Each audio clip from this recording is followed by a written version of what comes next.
Because you have your time so that you can address all these things, please. Mr. Speaker, he has to withdraw that part of the submission.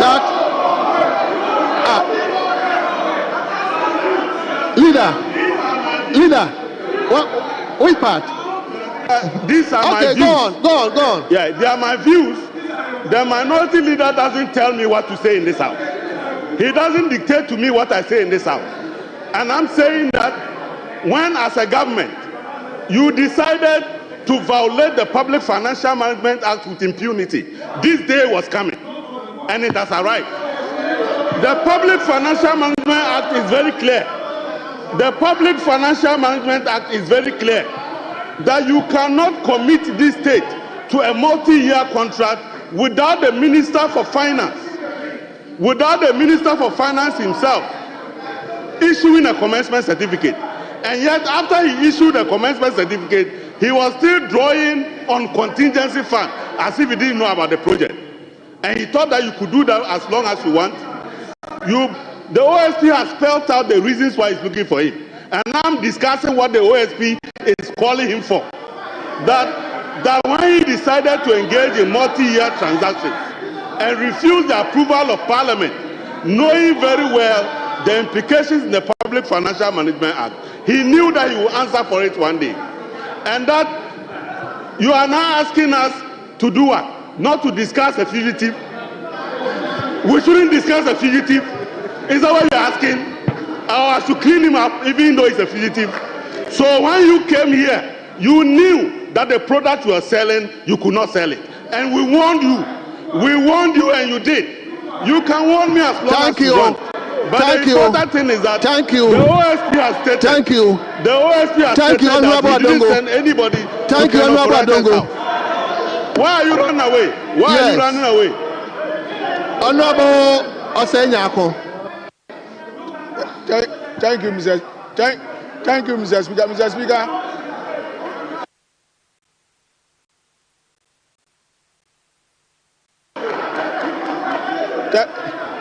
Thank you, Mr. Speaker.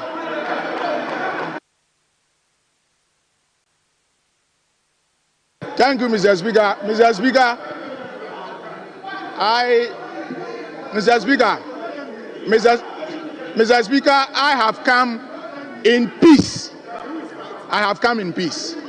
You've come in peace. Mr. Speaker, you said you've come in peace. Yes. Very well. Let's listen to you. God willing, Ghana will be 68 years this year. Mr. Speaker, we have seen government change all the time. Mr. Speaker, the wrong yesterday is not right today. If we are building a society, if we are building a country, if we are building a nation, Mr. Speaker, we cannot and we should not allow some of these ills to go on in our society. All of us sitting here, we are politicians. All of us. Tomorrow, it could be you. Today, you think it is Mr. Ken Oforiatta, so it is okay.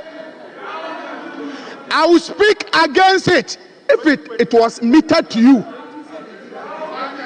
The fact that similar issue or same thing was done in 2017 doesn't mean that we should repeat same this time. You should listen to me. Mr. Speaker, I am sad. I am sad for Mother Ghana. I am sad for we as a politician, because tomorrow it will be your turn. And I cannot sit because I'm in the opposite side, so I'll sit down and watch you be treated this way. Mr. Speaker, if you want to build a nation, if you want to build a democracy, let us use the laid down procedures. I am not speaking to shield anybody. The laws are clear that if anybody is found guilty of committing any crime, there are laid down procedures to deal with such matters. You don't use a Rambo style action to go to somebody's house. I have just a caution. I have a message for the president. President Mahama should listen to me. Mr. President, Ghanaians voted for you massively so that you come and unite this country. Thank you. They did not vote for you to come and divide this country. Thank you. If he want to leave long after he has leave his office, then I am begging him that he should use the laid down procedure to address some of these matters. Thank you, honorable member. And stop the buga buga. Thank you so much. To help this country. Thank you. Thank you so much. Let me come to Boy. I'm very grateful for this opportunity. Mr. Speaker, I am one of those who believe that what is wrong yesterday is also wrong today. What I've read is that the OSP has said that the raiding that we are all talking about is something that was staged. I listened to him. And so for me, for us to use this precious time discussing something that has been staged, then I think that we need to have a second look at what we are doing. Mr. Speaker, I listened to my senior brother, the former Minister for Defense, and I was a bit sad. I followed you and the former Minister for Interior, and my good friend and brother, the former Minister for Lands and Natural Resources, and also Honorable Kandapa. The four of you, I followed you from outside here on that fateful day, and I dove my cap for Honorable Kandapa when he shouted, "Don't let them enter, don't let them enter, don't let them enter."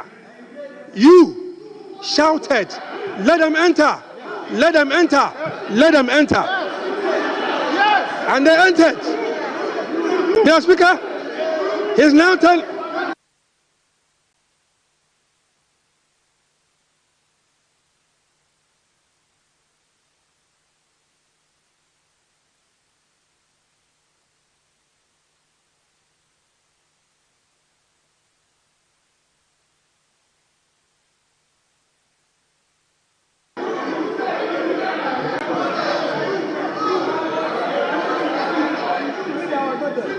Mr. Speaker, first of all, I want him to know, and he knows me very well, that where I come from, I'm not a coward. I can never be a coward. He knows that where I come from, I can't be a coward. I will never be a coward. Otherwise, I cannot go home.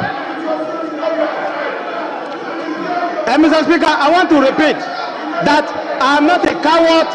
I can never be a coward, otherwise I cannot go home. He knows where I come from. And let me tell you, you have no evidence. Thank you. Not a single shred of evidence. And I want him to withdraw that statement because it's a direct attack on my person, on my family, my tribe, where I come from, and you are putting people in danger for no reason. If you don't have any evidence, withdraw it. It's very unfortunate that you will make a statement against Ambrose. He's not here to defend himself. make a statement against me and identify myself. It's wrong. You have no evidence. You heard it. You heard it. It's very unfortunate. Do you even know when the soldiers came? Do you know where I was? Honorable members. When the soldiers came in, do you even know where I was that day? Do you know where I was? Honorable members. If you are using soldiers to intimidate Ghanaians, including myself.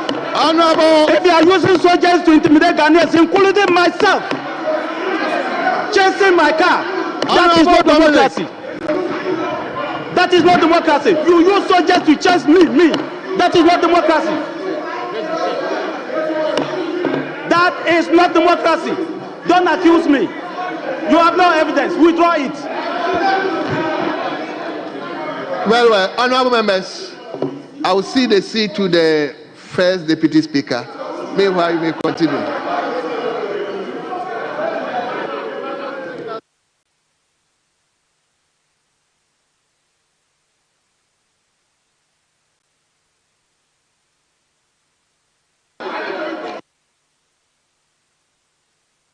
Honorable member, you may go on.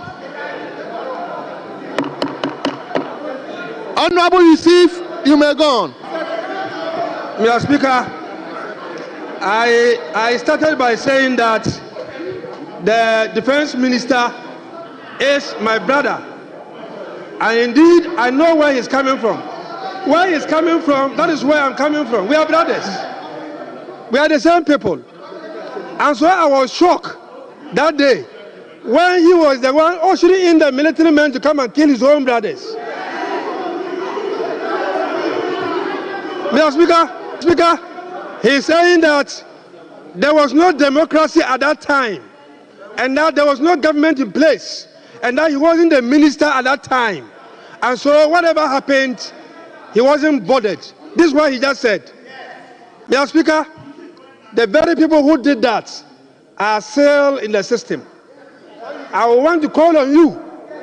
On this day, we have their pictures to order an investigation so that we will get to the bottom of this issue. But I am a Muslim and a serious and pious Muslim. And the last thing I will do is to tell lies on my own brother. I have said what we call the kalima.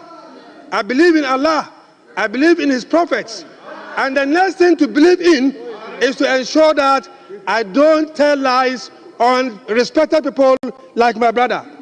I'm only putting on the record that on that day, I followed you. My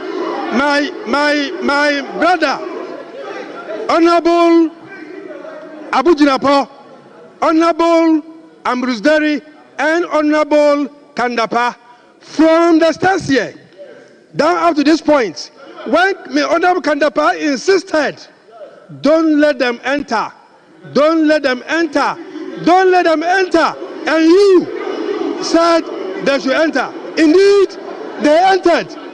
You followed them. Mr. Speaker, what I want you to do is to call for the video. Call for the video. He wants me to come with evidence. Call for the video. And you will see him ushering in the military men. On this note, Mr. Speaker, I am calling for an independent investigation to ensure that whatever happened that day, we get the truth of it. And once we get the truth of it, he will cease to call on evidence. Thank you.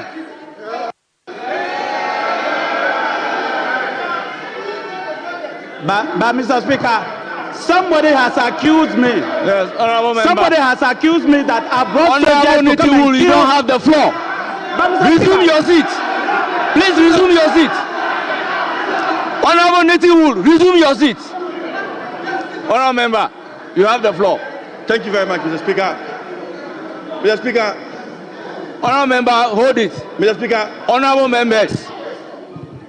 members, let's remind ourselves about Order 129 and conduct business in an orderly manner. I will not hesitate to apply the rules.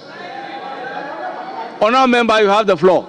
Thank you very much, Mr. Speaker. Mr. Speaker, I mean, members in this House who have followed my proceedings or my actions in the media will certainly know that I was one of the few MPs who stood up and said that Ken Ofori-Atta must go. And so I'm not here to defend Ken Ofori-Atta. But, Mr. Speaker, we need to ensure that as a country, the rule of law always reigns supreme. I am a bit surprised that the members in the NDC are today defending actions that yesterday they were crying over. In fact, I heard my good friend John Jinapo, I also heard Kwame Agoja make claims that in 2017 their houses were raided at Daklu and all of that.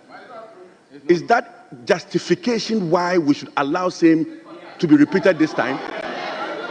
The Speaker, when Honourable members, I said order. When His Excellency John Dramani Mahama was campaigning, he said he was going to reset Ghana. Is that the reset we are seeing today? Is this the reset we are seeing today? That lawlessness is taking supreme over everything that we do in this country? That today Richard Jakpa can walk into the houses of Ken Ofori-Atta and raid the house and be picking documents when he has no warrant. Mr. Speaker, today the OSP, we all heard him, and the OSP declared Ken Ofori-Atta as a fugitive. Mr. Speaker, I'm wondering the legal basis for the OSP to declare Ken Ofori-Atta as a fugitive. Mr. Speaker, a fugitive is someone who has escaped from custody or is evading a lawful arrest warrant.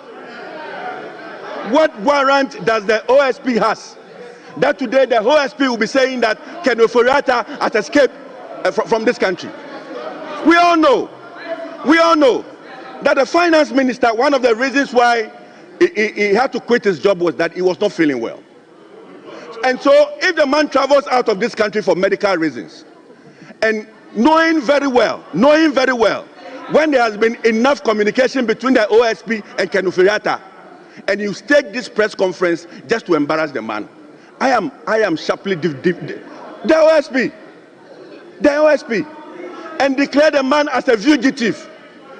That is what John Jinapo said. Leader, you said nothing about it. John Jinapo said the man has been declared as a fugitive. And you know the definition of a fugitive. As Ken Ofori-Atta. Honourable member, I recognize the majority leader. Mr. Speaker, we need to be cautious. The honourable member who just spoke said the OSP organized a press conference to embarrass the former finance minister. Mr. Speaker, this House should not interfere in the work of the OSP. We should not intimidate the OSP. And secondly, Mr. Speaker,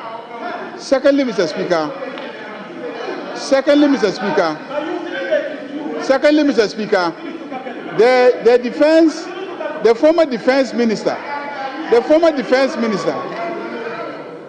defense minister said soldiers were sent to the residence of the former finance minister. Mr. Speaker, nobody has tendered evidence in this chamber that soldiers were sent. Mr. Speaker, they are talking about one Mr. Jakpa. The man is not a soldier.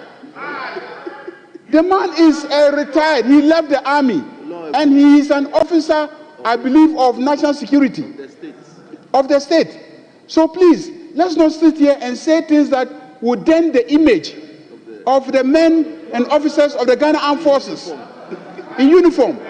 So let's be careful. Let's be careful when we say that soldiers were sent, because no soldier was sent to the residence of the defense minister. Mr. Speaker, please, let's be cautious.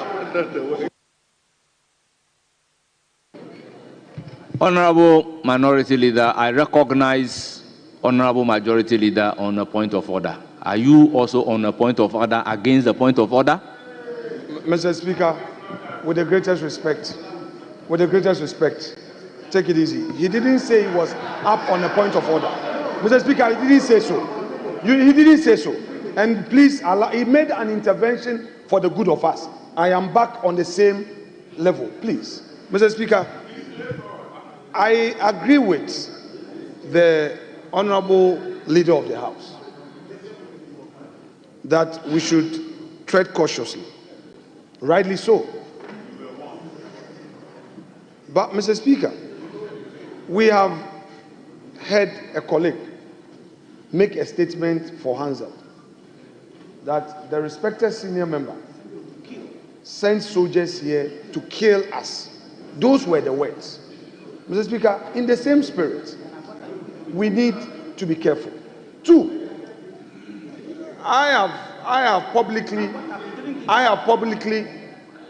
acknowledged the diplomacy of the majority leader, and I have no reason to doubt him. But I always act in good faith. I shared with him, although private, but I will tender it since it has been raised. Videos of soldiers in uniform raiding the residence of Mr. Ken Ofori-Atta. Mr. Speaker, indeed, he is right in saying that the man being spoken about as the one leading the team is now a civilian. That is true. Mr. Richard Jakpa, who works with national security, and indeed the one who led the soldiers, is a state security operative. But, Mr. Speaker, the point is very clear. Are you very sure that it's a state security operative? Mr. Speaker, he says so. It's not coming from me. He confirmed. These are the words of the majority leader. It's not mine. This is Japan. That is what, So, Mr. Speaker, yes, he has confirmed. He says he is a state security operative. It's not coming from me. Mr. Speaker, I have shared the videos with him, and I was fair in my dealings with him by saying that this is a matter that I want to raise. So, Mr. Speaker, let us be guided by what he has just told us and allow our colleague to proceed. I have gotten a signal from my respected colleague who has just been nominated as a deputy minister that he wants to withdraw that aspect of the submit. Oh, he says so. Please. It's not, Mr. Speaker, I will not impose anything on him. He signaled that in view of the caution from the leader, he wants to withdraw. If he wants to, that is his matter. I am only telling Mr. Speaker, that's the signal he's giving me. Mr. Speaker, let's be fair with each other. This democracy that you are celebrating today. Honorable Minority Leader, conclude. Mr. Speaker, I'm concluding. Mr. Speaker, once upon a time, we had 169 seats in this house. You have made it, enjoy it, but let us be mindful. Let us be mindful that we are a family. I told us once some weeks ago that let us learn from the Jinapo brothers. I rest my case. Thank you, Honorable Member, Honorable Sule. Oh, I'll give you the floor. Honorable Nyindam, resume your seat. Honorable Sule, you have the floor. Speaker, I'm grateful for this opportunity to withdraw the words he brought in military to kill his brothers. My understanding of the role of the military is that they are trained to kill. That's where I was coming Honorable from. Suleiman. So I withdraw. Honorable Suleiman, are you withdrawing?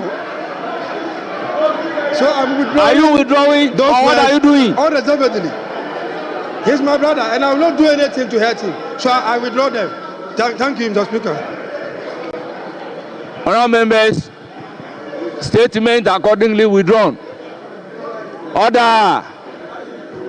Honorable member, conclude. You have 2 more minutes. Thank you very much, Mr. Speaker. Mr. Speaker. Honorable Chiwete, can we have some order? Mr. Speaker, see how pleasant it is that as brothers we are able to understand each other. That should be the spirit that we carry on in the administration of government. Mr. Speaker, we all have a right, and Chapter 5 of the Constitution guarantees our right as citizens. In fact, Mr. Speaker, if you look at Article 14 of our Constitution, it is very clear. It is very clear that no person shall be deprived of their liberty except in accordance with the rule of law. Mr. Speaker, the rate and the style, the Rambo style at which they invaded Kenoforiate's house. This morning, my little daughter came to me and she was asking me, Daddy, is Ghana at war? Then I asked her, why? Mommy, why? Why? What is happening? Then she was like, Daddy, get on social media. Honorable member, look at how many I am not supposed to be interrupting you. You quoted a constitutional provision that we need to act in accordance with the law. Are we going to be able to establish whether they have acted in accordance with law or not? Is this House going to establish whether they have acted in accordance with law or not, having regard to the fact that justice emanates from the people of Ghana and it is exercised on their behalf by the judiciary? Mr. Speaker, it is very clear. It is very clear that from all the statements we have read from the OSP, there's no warrant. People invaded the house of Kenoforiata. Today, even the OSP that we all thought that led that attack is even running away from the fact that he led those attacks to Kenoforiata's house. Mr. Speaker, today we have a former military person who has been caught on video, clear video, invading the house of Kenoforiata. Mr. Speaker, that should not happen. I'm saying that. Honorable member, did I hear you say he's running away from the facts? He made a categorical statement that the people are imposters. Who made that statement? And he didn't authorize them. Well, and you said he's running away from that particular fact, as if he authorized them and now running away from them. Mr. Speaker, Mr. Speaker, I appreciate your guidance. I appreciate your guidance. But Mr. Speaker, we are all in the media space. We know what is happening. We know what people are saying. I am saying that this morning, newspapers carried that the OSP, in fact, the Herald newspaper carried that the OSP is the one that undertook this exercise. In his press conference, it denies that fact. It denies that fact. All I'm telling my colleagues is that we live in a country where a president has been given over 56% of votes. He promised, now come and sit down, Kwame, sit down. It doesn't matter. Give him 100%. He promised Ghanaians that he is going to reset the entire system. But Mr. Speaker, today what we see in administration, in the administration of the NDC, it's more like a coup d'etat had happened in Ghana. Honourable member, conclude. Being raided, and all of that. Mr. Honourable member, conclude. Letters are being issued sacking civil servants in our country. Something we have not seen before.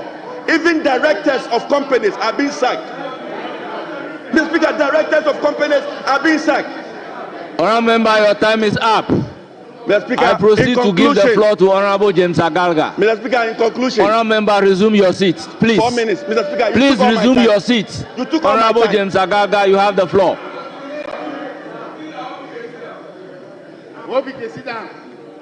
Mr. Speaker, the statement made by the Deputy Minority Whip was made in the realm of the purported violation of the rights of the former finance minister.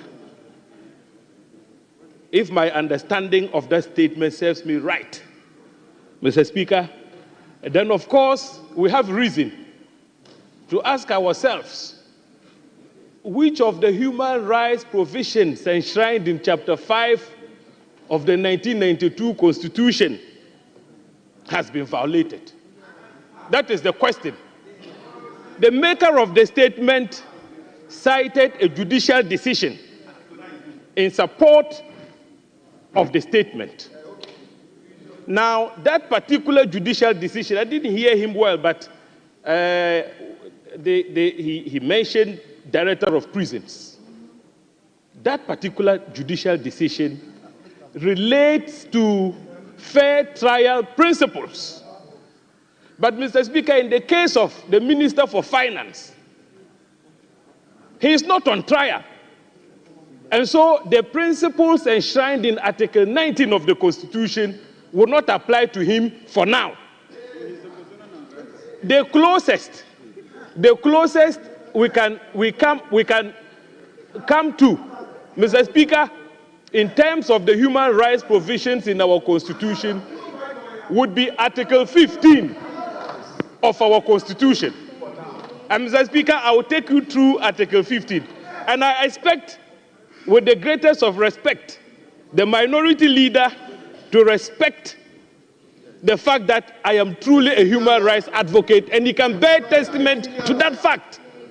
So let him not interrupt me when I am advancing my arguments. Honorable Member, you are not interrupted in any manner.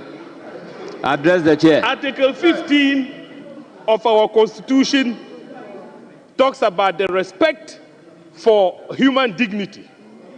And this is what it says.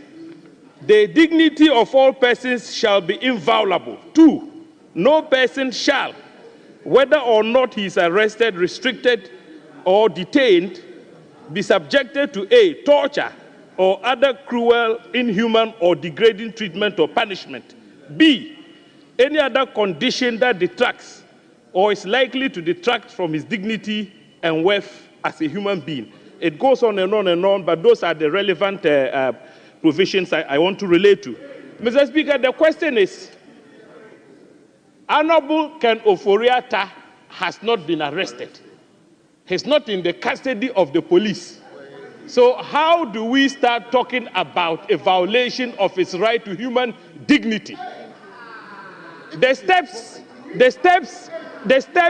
that have so far been taken by the special prosecutor. Honorable Stephen Amwa, let's listen to him in silence.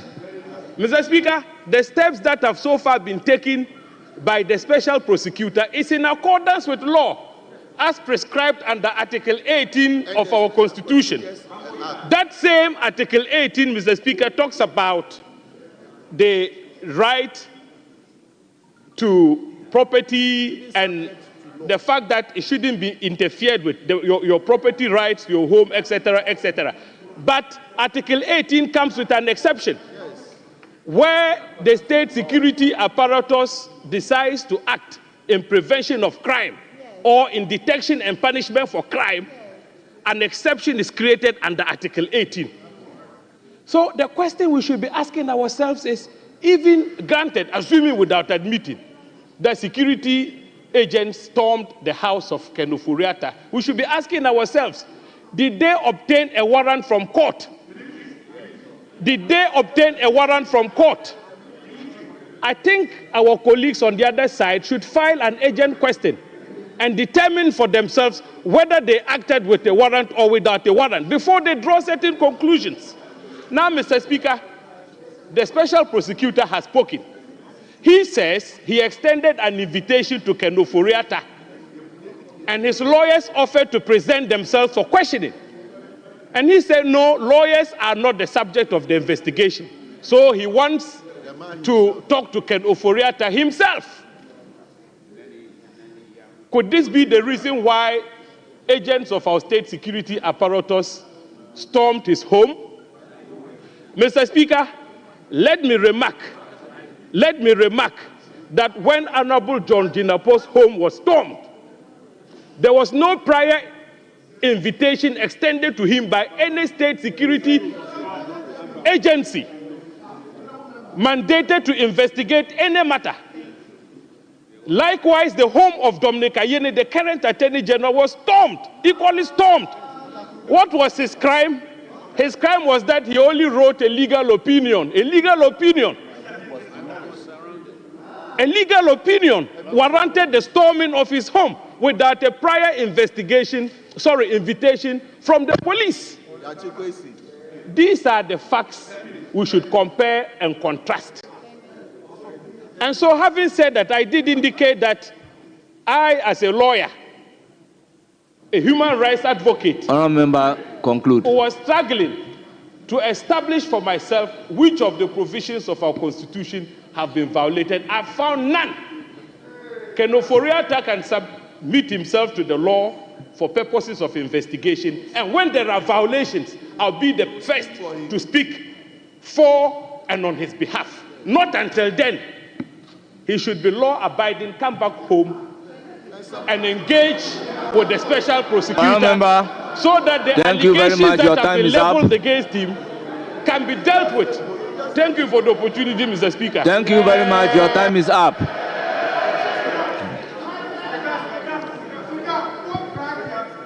Honorable Stephen Amwa. Honorable Stephen Amwa, before you start, let me remind the entire House that we are operating within the ambit of Standing Order 93.5. You have the floor. Thank you, Mr. Speaker. Mr. Speaker, I want to make it emphatically clear that Ken Ofori-Atta hasn't run away. Mr. Speaker, I would like to advise this August House that I think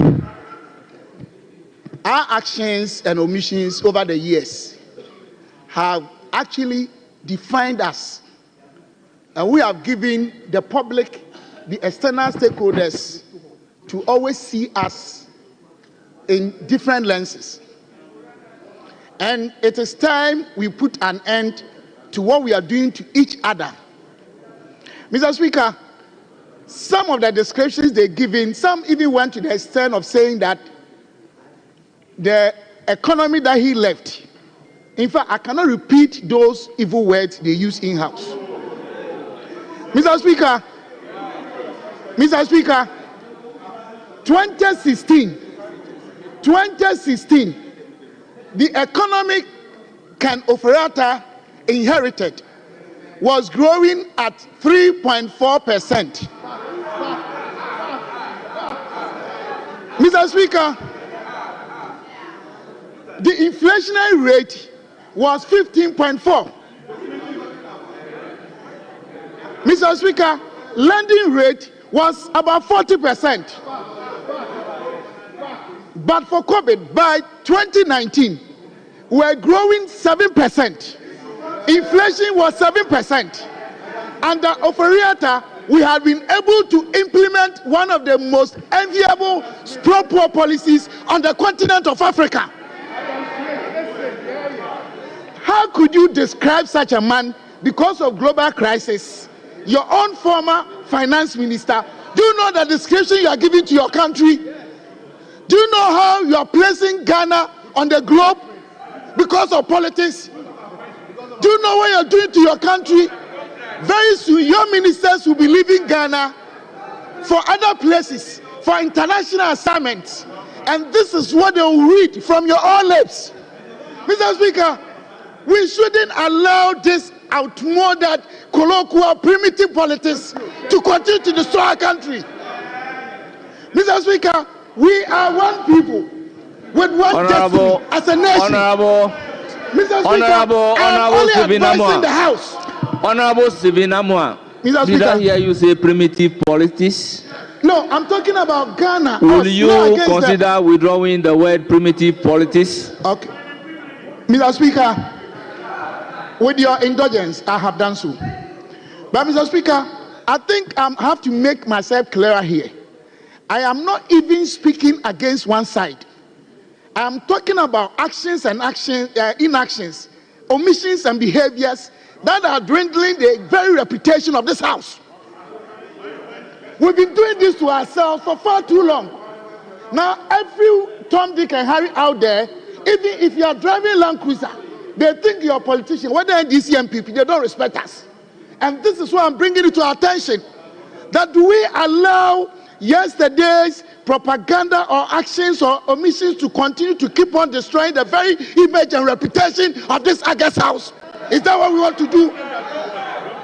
This is the question I'm asking. Mr. Speaker, are we teaching the younger generation what we are doing today? Mr. Speaker, what does the Constitution say? Article 18, Clause 2. With your permission. A. No one shall be subjected to the interference of his private home and properties. Has that happened or not? The very Constitution that we are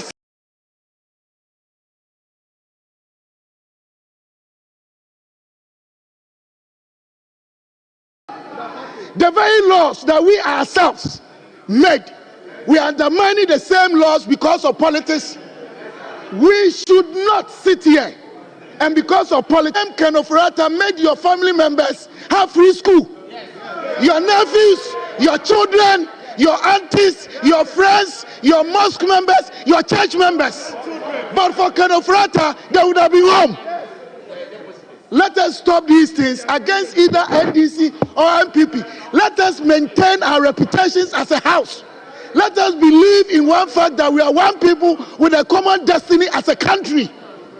All these things we must stop. That is what I mean. Yesterday's politics we should forget. Because we are destroying each other. And we call ourselves honorable members.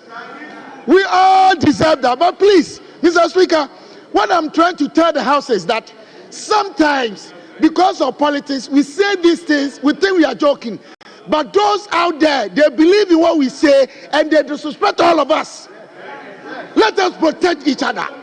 Let us keep the dignity of this house intact and portray to the people out there that, yes, we have changed. Mr. Speaker, I am ending by telling each and everyone, especially my brothers and sisters from the other side, to repent. To repent. These behaviors must be stopped. We don't do that to ourselves. Look at the leader, respect of our leader. We are all respectable members, but because of politics, I should call you thief, you are this, you are that, and when you go out there, you want people to respect us. I think this should be the last time for all of us. Let us show love and constructive discussions. Constructive conflict C type, not A type. All member conclude. Mr. Speaker, in conclusion, I would like to re-emphasize the point that Ken Ofori-Atta, until proven guilty by court of competent jurisdiction, cannot be described and defined as somebody who is criminal. Thank you very much.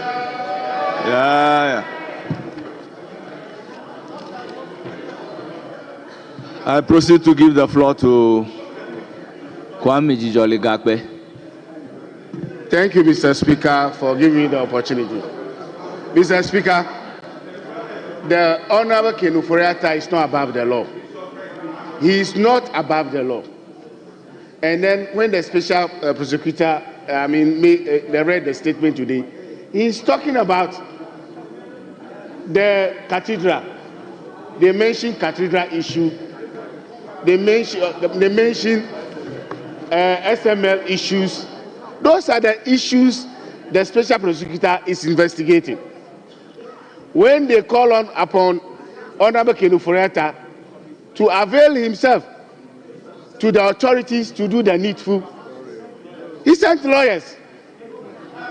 And the lawyers they want to represent him. Where is Ken Ofori-Atta? He's outside this country. We call upon our former finance minister to do the needful and come back to Ghana and do the needful.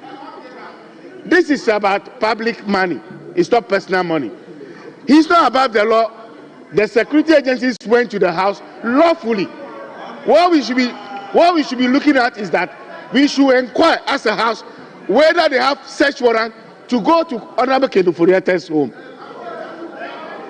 It's not about wearing white dresses. So nobody is above the law. When you hold public office, you need to be what? Accountable.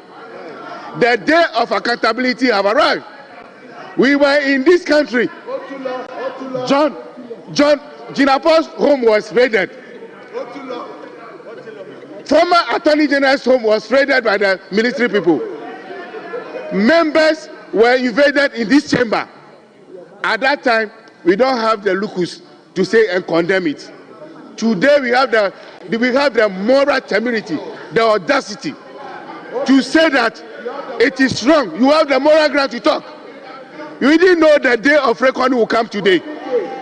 Here we are. Now you have karma. This is what we call karma. Karma is real. Those days where even members of parliament are being chased, they can prevented. They can't even do the due fugitives. Here we are. So all that I want to say is that Ken Ofori-Atta is not above the law. He should submit himself. He should stop running away. He's out of the country. Please, please, please call upon him to come back to the country. He shouldn't run behind excuse of medical condition and he will not come. He is fit for purpose, and then we are waiting cautiously, we are waiting patiently for Honorable Ken Ofori-Atta to arrive in this country to submit himself to the authority for the needful to do. Why? What are you running away from? What are you running away from? Cathedral, 58 million Ghana cedis was sunk. Dollars, $28 million. $58 million. Which can build Kosimiti, can build a lot of roads. It can be Kosimiti. Is it not true? Is it not true? It can be hospitals. It can be markets. It can do a lot of roads. The agenda 111 buildings would have finished. Conclude. And what are we talking about? Honorable Gakwe, conclude. What the SML? Is it not true? Is it not true? Yes.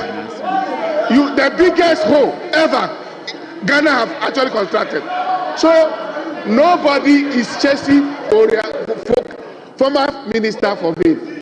He is supposed to submit himself to the authority to do the needful. And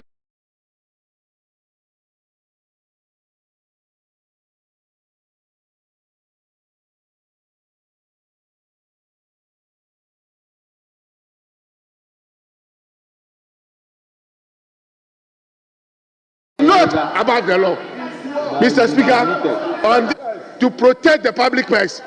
And now the day of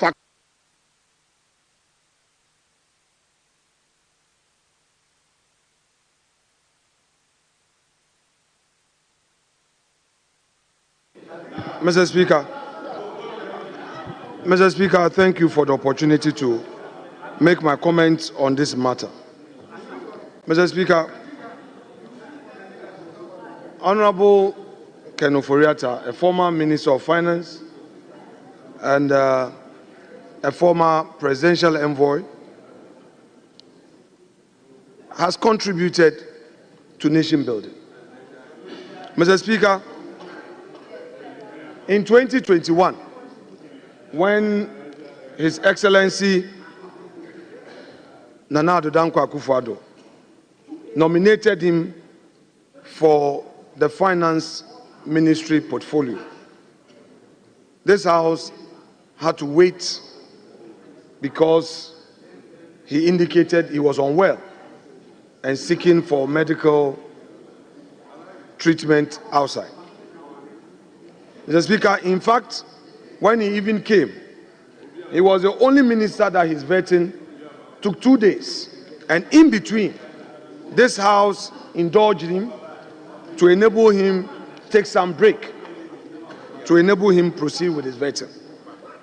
Eventually, he left government as a cabinet minister.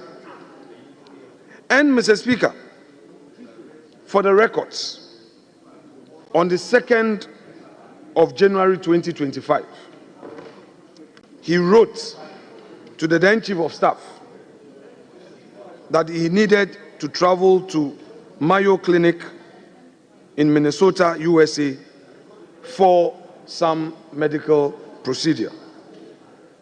Mr. Speaker, after President Mahama had taken office, he again wrote to the current Chief of Staff in a letter dated the 22nd of January 2025, indicating that he would again be absent from Ghana for the same purpose. Mr. Speaker, in fact, in the said letter to the Chief of Staff, he attached a letter from the hospital that he was seeking treatment.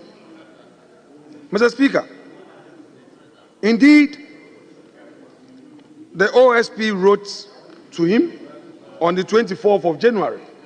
In fact, this is the first letter that he received from the OSP. Mr. Speaker, in the said letter, Mr.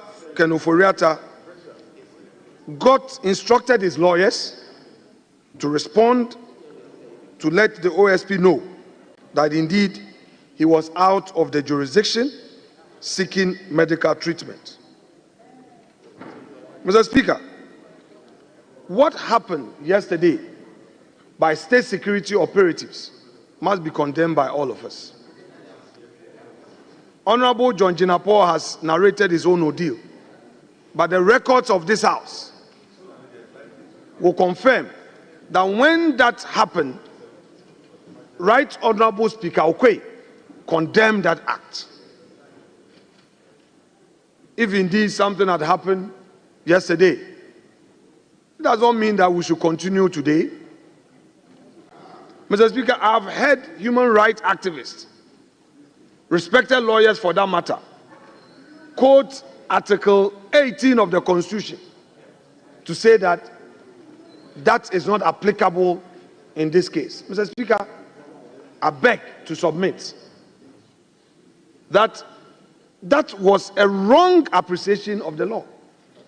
Military men led by Mr. Richard Jakpa unlawfully entered the premises of Mr. Ken Ofori-Atta, searched his rooms. Honorable Minority Leader, the unlawful entry is by your own determination. Mr. Speaker, you know that by virtue of where we sit, we are able to do some background check before we come here. I wouldn't want to mention names, but Mr. Speaker, when inquiry was made, Mr. Speaker, when inquiry was made, it was obvious, and I stated for emphasis that those officials from the state did not have any warrant. Mr. Speaker, we should not encourage such an approach. We should not. Our democracy is still young. Today, it is Ken Ofori-Atta. Tomorrow, it will be another person. Some of our colleagues should not forget that only yesterday, it took the intervention of certain prominent members of our side to ensure that they were not mistreated. We will not mention names. They know. So these should be the voices of reason on this occasion. Some members worked in the night to ensure that people, members of the political class who are members of this House, were not mistreated. Mr. Speaker, let me remind colleagues, today, if you are praising the OSP, let's not forget that not too long ago, we had some of our members at the receiving end by the OSP. Don't let us also forget that even the president himself became a subject matter of OSP investigation. And he was not happy with certain words used by the OSP against him. So don't let us celebrate. Don't let us celebrate because today it is Ken Ofori-Atta. Mr. Speaker, all manner of things are being said that Ken has done this, has done that, has done that. I listened to my colleague from Keta, and I listened to my respected colleague from Bogatanga Central, enumerating what to him amount to offenses. And they also argued again that the man has not been tried, therefore there cannot be any human rights abuse. Mr. Speaker, if you invade somebody's home and raid his home, Article 18 of the Constitution protect that person, except when you are doing so lawfully. On this occasion, there was no such law. There was no such law supporting their actions. So they shouldn't be here happy with it. These 4 years will soon come. No, Mr. Speaker. Honorable member, I think the honorable member's order, that response was in respect of the allegation of breach of natural justice. And you and I are very much aware that natural justice is in two main ways: the Odi Atram pattern and Nemo Judas in Council, but actually not in respect of the Constitution. The statement states there was a breach of natural justice.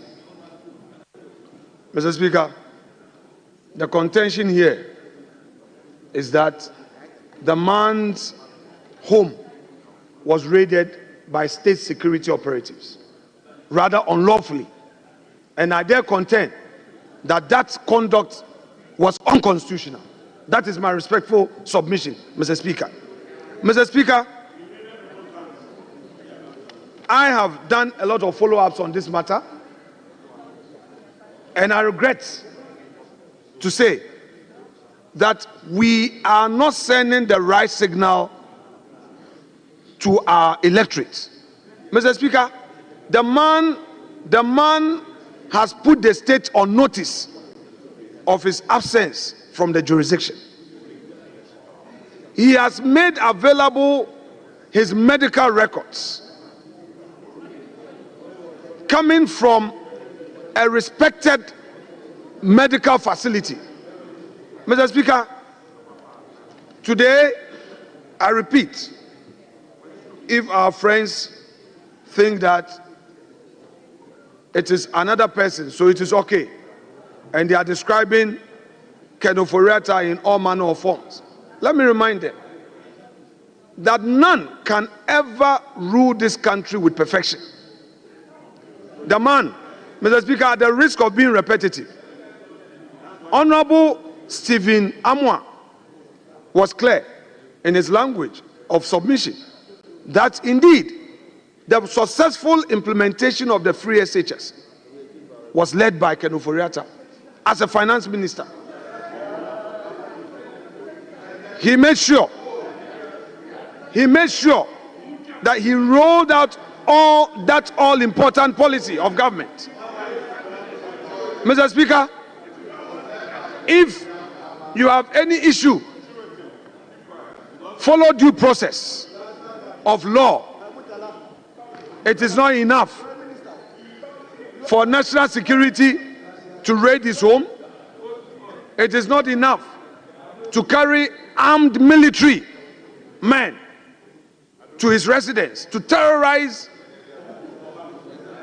and by extension his neighbors. Mr. Speaker, we must, as a house, be united with one voice to condemn this act. Today is Kenoforiata. Next will be other appointees. Mr. Speaker, we must not allow this. Mr. Speaker, only yesterday we saw the Attorney General applying to the court with an application we call noli prosequi in law, simply saying that he is discontinuing certain cases. That is within his right as an Attorney General. Mr. Speaker, what signal are we sending to the nation that, oh, if it is NDC and NDC is in power, it is right. If it is MPP and if it's MPP in power, it is right. Mr. Speaker, the political class of this country must rise above this. The political class of this country must rise above this. And I would conclude by saying that if indeed... Hold it. Honorable member, will you... No, I mean you. You are looking back. It is you I'm talking to. You are looking back. It is you I'm talking to. Will you listen to the leader in silence? Why?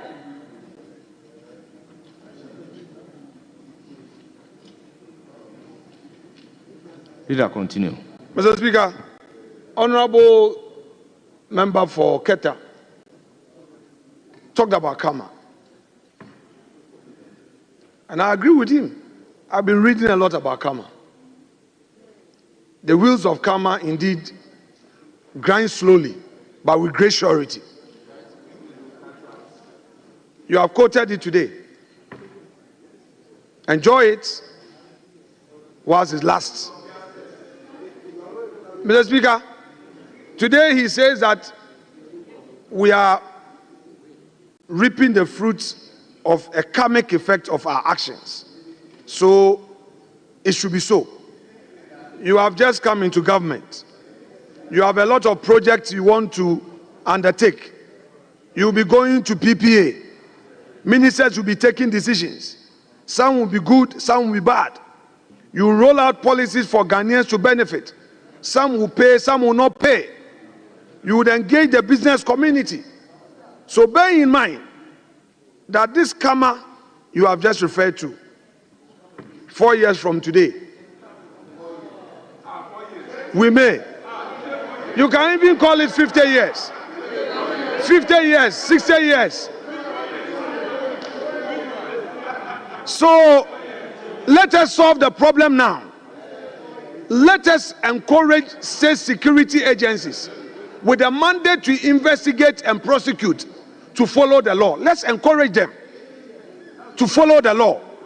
Honorable Nitiwu, in his submission, was being very emotional because just a week ago, he had to invite the leaders to intervene. Some and the clerk. Some people calling themselves state security operatives chased him, his car, a former defense minister. And when they saw the car papers, they now realized that whatever the information they had was wrong. A colonel had to come, and when he questioned them that who sent you, they could not mention. So when we give certain wrong signals, some of those people at the lowest level take advantage to harass people, and even senior members who give order, when they realize that it is wrong, they are unable to even own up. Honorable Nitiwu, a former defense minister, suffered this just a week ago. It took the intervention of leadership and the clerk to parliament to sanitize the situation. Is that what we want? Is that what we want? Mr. Lord Comey, his house was raided. They searched his house, took away all his cars, and after 3 days, they said, we are sorry. They brought the cars back. Is that how we want to govern the country? Mr. Speaker, I shall conclude by urging my colleagues to support this call in bringing sanity in the country, so that nobody will take advantage to unleash any violence on anybody. I rest my case. Thank you. Yes, majority leadership.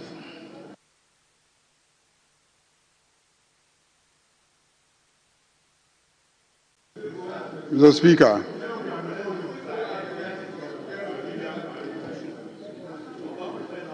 before the statement was made, I had cautioned that this is a statement that definitely will generate commentary that will provoke debate in clear violation of our standing orders. And I caution that it is a statement that will attract comments that will go to perhaps damage the reputation of somebody who is not in this chamber. I cautioned. But my friends on the other side insisted and made a statement. Mr. Speaker, if you are a believer in the rule of law and you know the law, you know that if you searched your house or your property, you go to court. You go to court for the courts to declare that your property rights have been violated, that your dignity has been violated, and the courts are there to provide you that service of taking a decision as to whether or not indeed your rights have been violated. In court, the two sides will be there, and they will all be heard. But if you choose to use a political platform like this one, Parliament, to raise matters that, properly speaking, are the business of courts, you will receive political responses. And that is what I see happening here.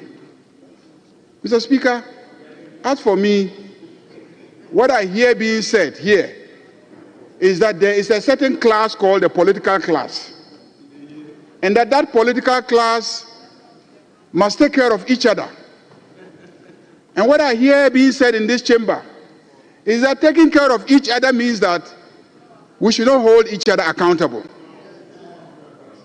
Mr. Speaker, I have always contended that it will be the most dangerous thing that will happen to the democracy of this country if a certain group called the political class are allowed to conspire to protect each other. Because what will happen, Mr. Speaker,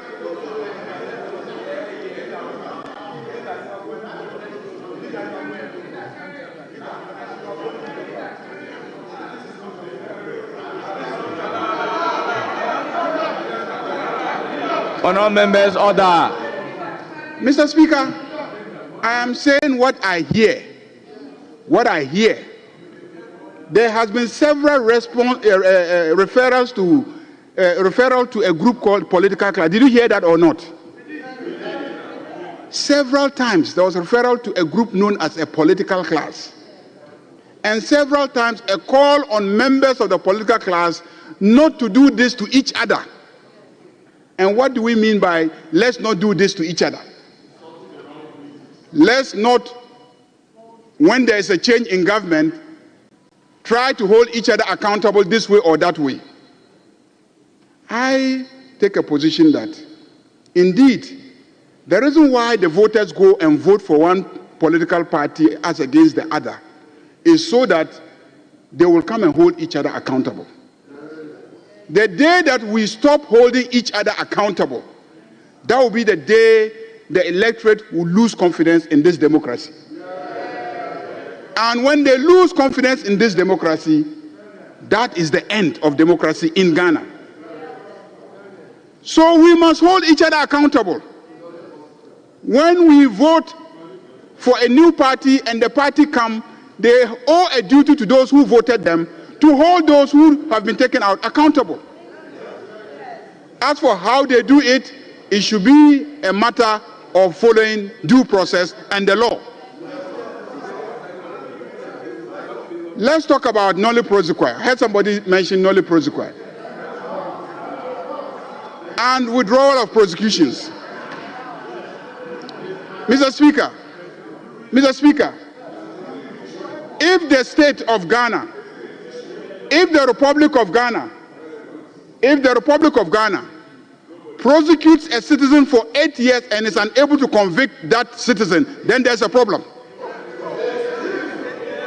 There is a problem. How can the state mount a prosecution for 8 good years with all the resources at the disposal of the state and yet not be able to convict that citizen? Or at least get a ruling on that citizen. Either you are guilty or you are not guilty. So when you are unable and you try somebody for 8 good years, and you cannot secure a conviction, and you cannot secure a conviction, then clearly there's something wrong with the case. And so if another Attorney General comes and is convinced that you don't even have a basis for the prosecution and enters a nolle prosequi, that is not a case of clearing people. You had 8 good years to secure a conviction, and 8 years you failed. Clearly there's something wrong, and that is what has manifested itself in a nolle prosequi. Mr. Speaker, let me say that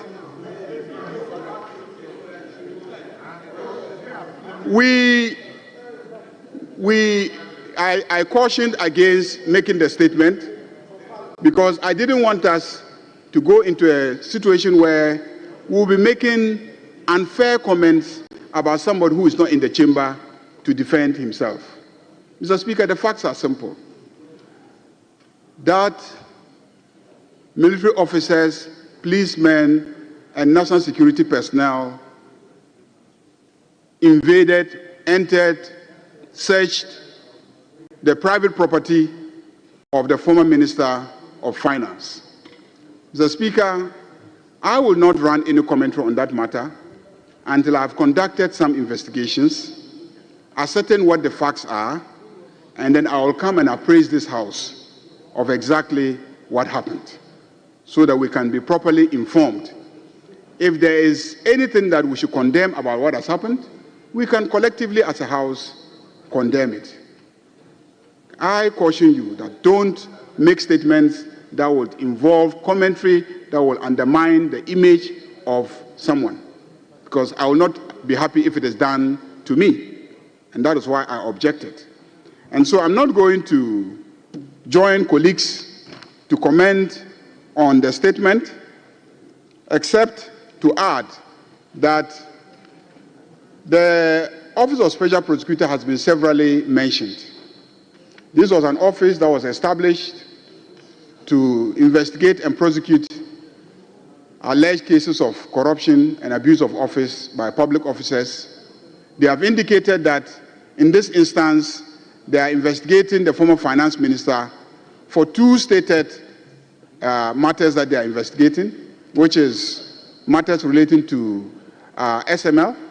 I'm sure you are all aware that it was a big issue in this country where it is alleged that there was some corruption scandal relating to revenue assurance contracts awarded by the Ministry of Finance and the GRA to SML. And then secondly, there's this big issue of the National Cathedral, which we all know the story of, that some monies were paid for work that is supposed to have been done there, and it is alleged that the work has not been done. So the special prosecutor is seized with the matter, is investigating the matter, and wants the former finance minister to appear before them for some investigation. They indicate that there are 2 other matters they are investigating, but they haven't indicated exactly what those 2 matters are. So, Mr. Speaker, let's be cautious not to make statements that will be prejudicial to the work of the special prosecutor. And that was why I cautioned and advised that we shouldn't raise the matter in this chamber. But once we've made the issue a matter for discussion in this chamber, we cannot also begrudge those who run commentary on the personality of the former finance minister. But let me touch a little on this issue of using the military. Mr. Speaker, I shouldn't say this, but I am compelled to say it. The Electoral Commissioner,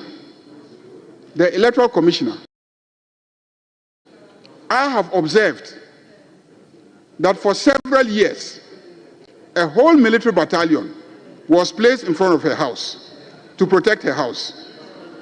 At a time when Nitiwul was the defense minister, didn't Nitiwul know that the police are available to provide security to the Electoral Commissioner?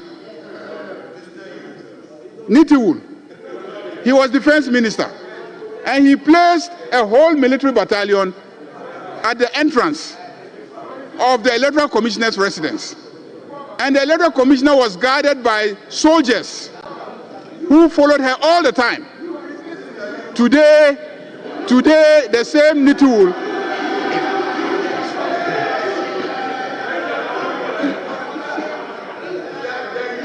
let me repeat it whilst he's here. Sit down, let me repeat what I said in your presence. I'm saying that you are very concerned about the use of the military to conduct searches in people's homes. And I'm reminding you that whilst you stood there as Minister for Defense and sat there as Minister for Defense, had oversight over the military, you used the military to guard the residence of the Electoral Commissioner. True or false? Mr. Speaker, he used the military to provide personal security for the Electoral Commissioner. I recognize Honorable Dominic Nitiwul on the point of order. Mr. Speaker, thank you very much. And I want to thank the Majority Leader for dragging me back to the chamber. It is true, Mr. Speaker, that on the advice of state security, we gave soldiers to certain categories of people, including your good self. Honorable Nitiwul will be guided by Standing Order 122. Thank you. We did give to the Electoral Commissioner and the deputies. We gave to the OSP, and we also gave to the Speaker of Parliament. So it is true, and not just soldiers. There were joint soldiers and police. So that is true. But Mr. Speaker, that is different from, and they were not a battalion. First of all, they were not a battalion. A battalion of soldiers is 800 to 1,000 soldiers. So there was not a battalion. There were anything between 3 soldiers and 4 soldiers at a time. So, Honorable Nitiwul, let me understand you. He alluded to the fact that when you are a defense minister, they use soldiers to guide. Mr. Speaker, he did say that I use a battalion of soldiers to protect the Electoral Commissioner. I heard soldiers. I never use a battalion of soldiers to protect the Electoral Commissioner. Honorable Nitiwul. It is true. The word used is soldiers. I have heard soldiers. Thank you. Thank you, Mr. Speaker. Let me confirm again that the Electoral Commissioner enjoyed the use, not just the Electoral Commissioner, the Electoral Commissioner, the Speaker for about 2 years, the OSP, up to now the OSP, they enjoy the services of soldiers and police to guide them on the advice of state security. And at any time, and I wrote to them, and that at any time that we felt that circumstances demanded that we withdraw either the soldiers or the police, we will do that. And each of them had between 3 to 6 soldiers, depending on the circumstances. So it is true. Nitiwul, what is the point of order within the meaning of Standing Order 122? So the point of order is that at no point did I use a battalion of soldiers to protect any individual. Mr. Speaker, Majority Leader, continue. The simple point I want to make is that all regimes at all times have used the military together with the police in certain operations. You agree that that is the case? So today, if you see the military and the police working together, you cannot suddenly create an impression that something that is unacceptable has happened. Because we have used them together. Indeed, Mr. Speaker, night security, just night security. When we should be deploying the police, we often deploy them with the soldiers. With the soldiers. So let's not make it look like, for the first time, something that has never been heard of is happening in this country simply because a joint military and police team have visited the residence of the former finance minister. Mr. Speaker. Honorable Frimpong. Mr. Speaker, What? I don't know what raid means. I don't know what raid means, Mr. Speaker. Mr. Speaker, I don't know who was in the residence at that time. That's why I said give me time to conduct some inquiries and come and brief the House. But the first point I want to make is that don't make it seem as if something unheard of has happened because soldiers and police have visited the residence of a former finance minister. Mr. Speaker, as for the issues that have been mentioned here, the conduct of searches, the prosecution of politicians, investigation of politicians, we've all gone through all of that and we are standing here, including my very good self. The OSP has investigated me, has taken me to, the court. I have fought my case. I have won. I won. So I advise you, Honorable Majority Leader, please address the chair. Honorable Dominic Nitiwool, I advise you. You are a senior member of the House. Instead of making it a subject of debate in this chamber, please go and answer the questions like some of us boldly and confidently went and answered the questions. We were investigated, we were arraigned in court, we responded to our charges, we defended ourselves, and we got judgments in our favor. And then we are free people. That is how a democracy functions. Don't make it look like suddenly a particular class is under attack because institutions of state that are supposed to hold us accountable have activated themselves and are doing their work. I don't know if there was any raid, but I know that whether police or soldiers, any member of the security agencies can be used at any time. Can be used at any time in an effort to engage in law enforcement.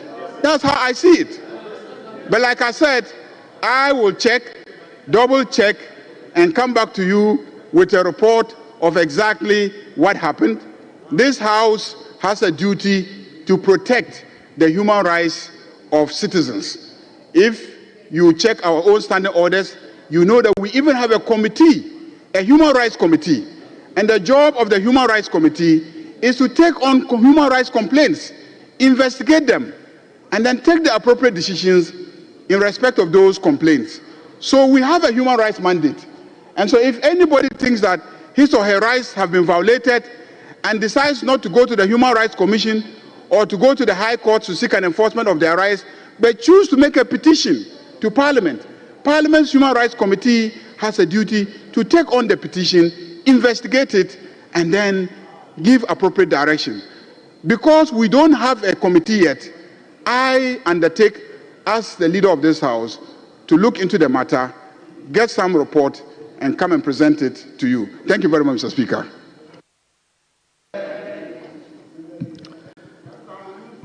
Thank you, honorable members. This House is a house of debate, and we are guided by rules in the conduct of business, be it question, statement, motion, resolutions, among others. I must state that the manner in which the matter under consideration has been carried out certainly leaves much to be desired. Honourable members, Order 93 is very clear on prior indulgence of the House and the leave of the Speaker in the Speaker's admission of statement. The Speaker in the chair then indulged the maker of the statement with caution that honourable members will be circumspect and measured in their pronouncement. Unfortunately, in my own opinion, some honourable members certainly went overboard. Rules are made to guide proceedings.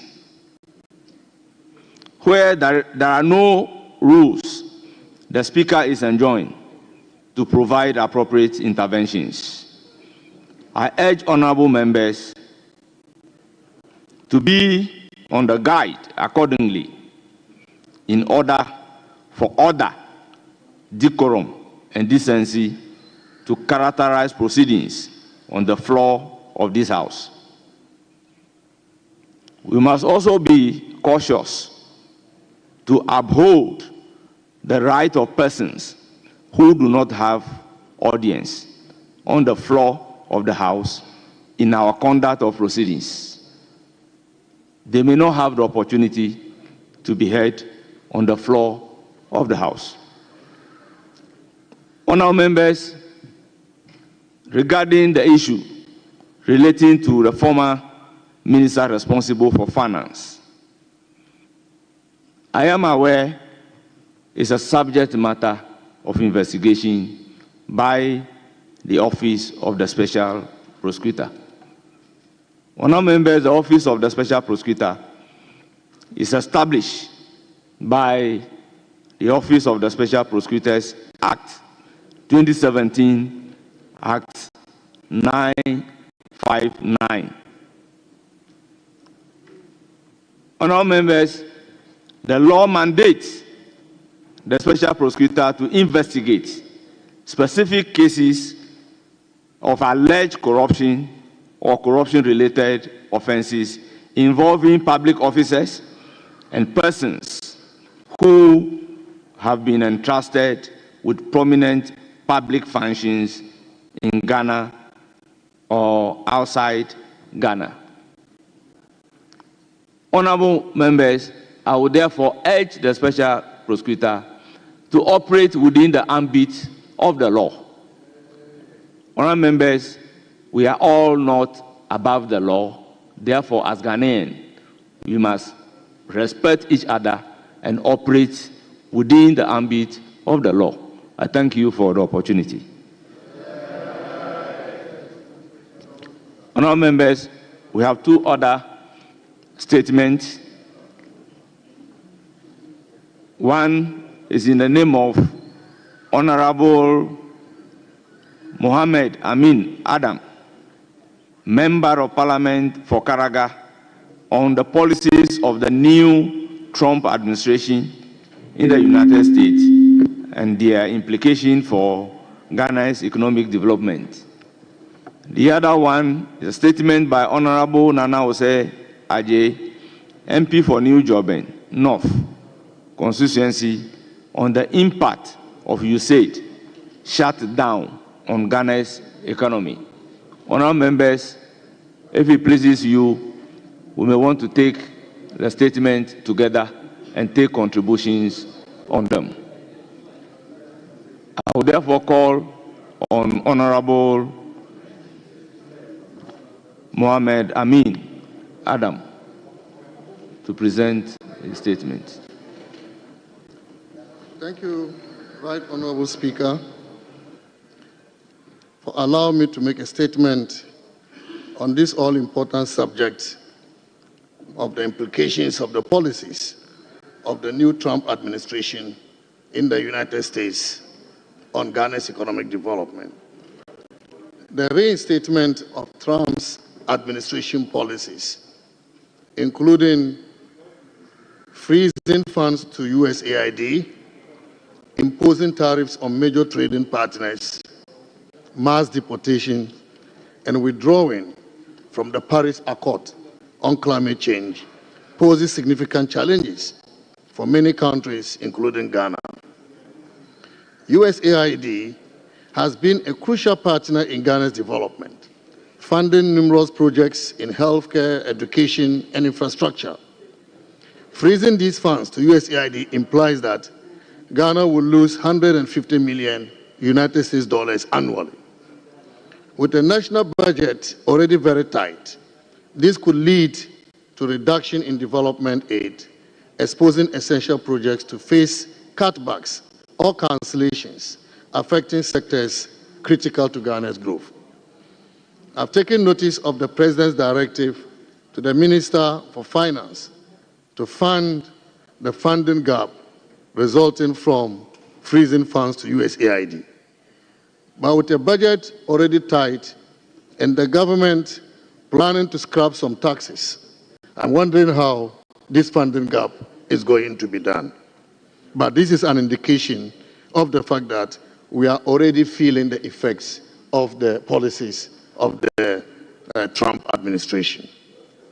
While tariffs directly imposed on Canada and Mexico may not immediately affect Ghana, secondary effects could arise.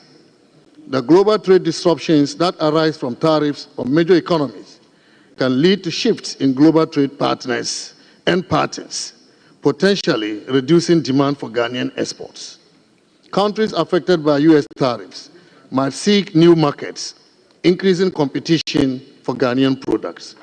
This action could also lead to changes in trade dynamics, which could disrupt supply chains that Ghanaian businesses rely on.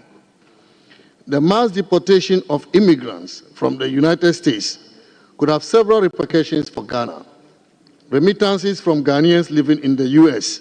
contribute significantly to the local economy. Deportation could reduce this valuable income stream.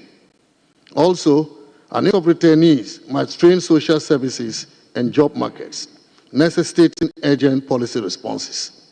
So far, it is reported by the Ministry of Foreign Affairs Ghanaians affected by the deportation program is negligible. However, given Ghana's stability, other African citizens deported to their countries that are politically unstable could escape this instability to Ghana. Mr. Speaker, there is no doubt that the new Trump administration will bring a shift in policies and priorities, both domestically and internationally, as we are already witnessing, which will affect policy choices in developing countries like Ghana. However, every coin has two sides, Mr. Speaker. Therefore, the effects notwithstanding, Ghana stands poised to capitalize on several opportunities provided by Trump's policies for economic development.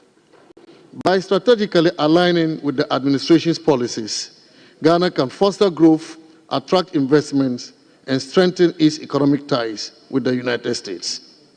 One of the key areas where Ghana can benefit is through enhanced trade and investment relations. The Trump administration's focus on bilateral trade agreements presents an opportunity for Ghana to negotiate favorable terms that boost exports and attract American investments. As agriculture, manufacturing, and technology, Ghana can position itself as a valuable trade partner. Ghana's agricultural sector has immense potential for growth, and the Trump administration policies could provide a significant boost by increasing access to the American market. Ghana can export more cocoa, coffee, and other agricultural products, thereby generating foreign exchange and supporting rural development. Additionally, collaboration on agricultural technology and best practices could enhance productivity and sustainability.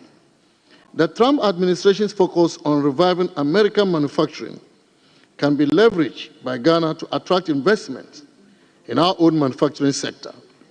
By promoting joint ventures and partnerships, Ghana can benefit from technology transfer, skills development, and job creation. Special economic zones and industrial parks can be established to facilitate these collaborations, creating a conducive environment for American businesses to invest in Ghana. Mr. Speaker, due to Ghana's non-aligned status, the benefits of the new U.S. policies, particularly President Trump's preference for bilateral partnership, should not overshadow our quest to harness the potential of multilateralism. We stand at a crucial juncture where we can harness the power of multilateralism to drive our economic agenda while fostering a robust relationship with the United States under the new Trump administration. Multilateralism with its emphasis on cooperation among multiple countries, can offer Ghana avenues for sustainable development, international partnerships, and economic resilience. Simultaneously, maintaining a positive relationship with the United States can provide bilateral benefits that further our national interest. Mr. Speaker, permit me to add that multilateral development banks such as the World Bank and the African Development Bank can continue to provide Ghana with financing for critical infrastructure projects. And these projects, ranging from transportation networks to energy facilities, are essential for Ghana's economic growth.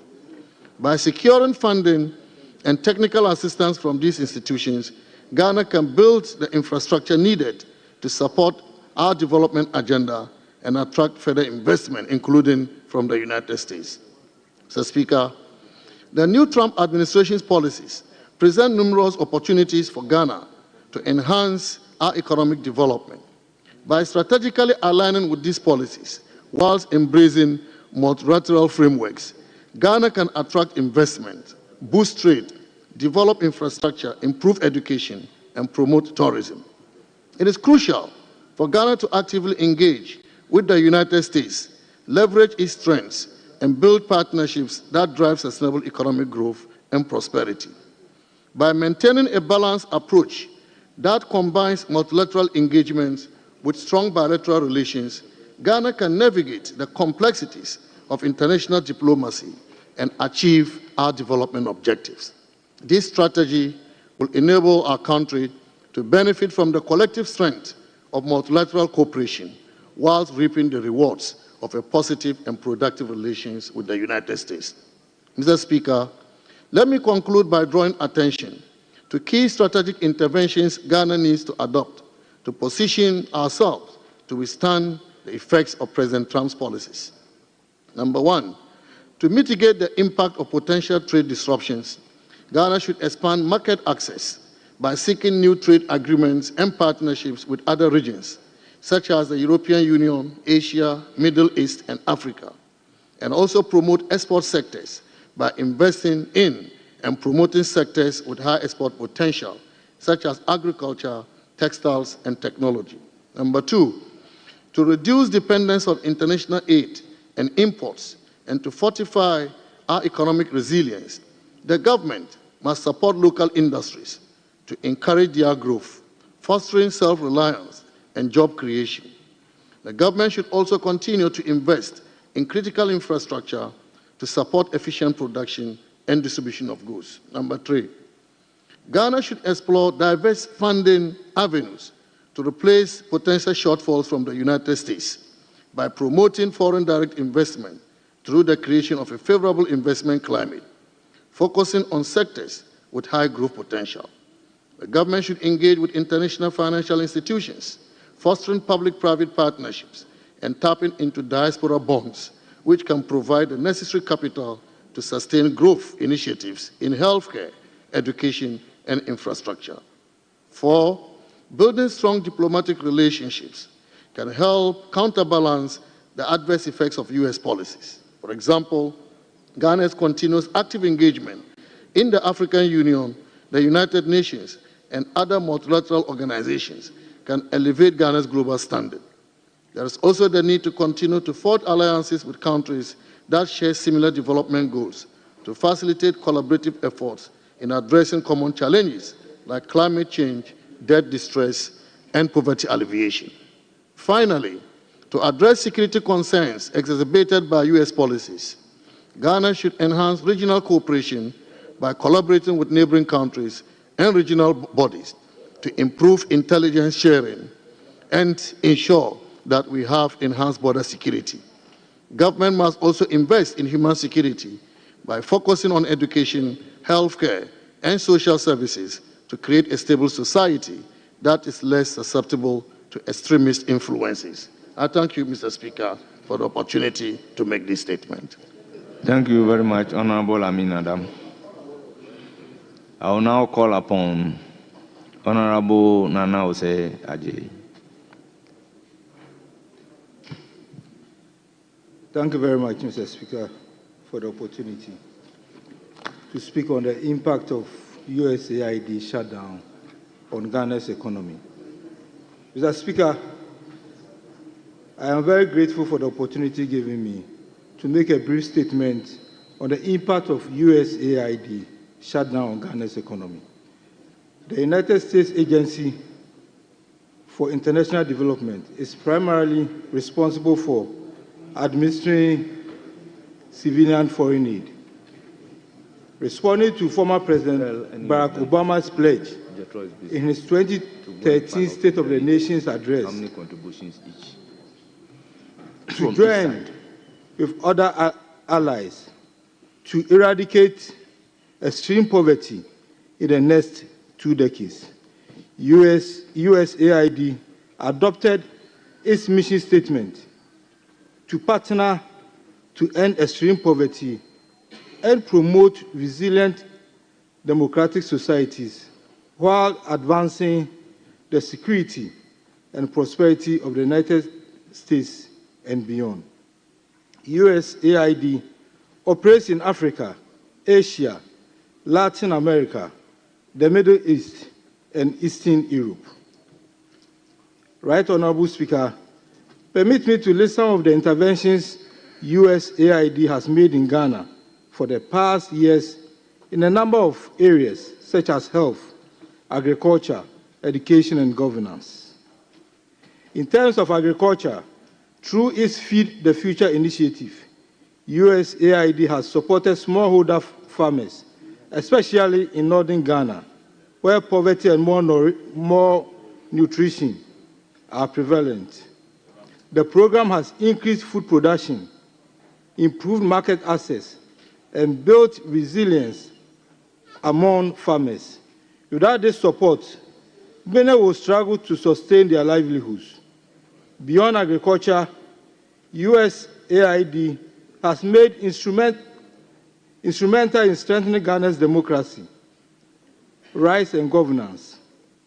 It has played a critical role in ensuring free and fair elections, improving local governance, and enhancing accountability in public institutions.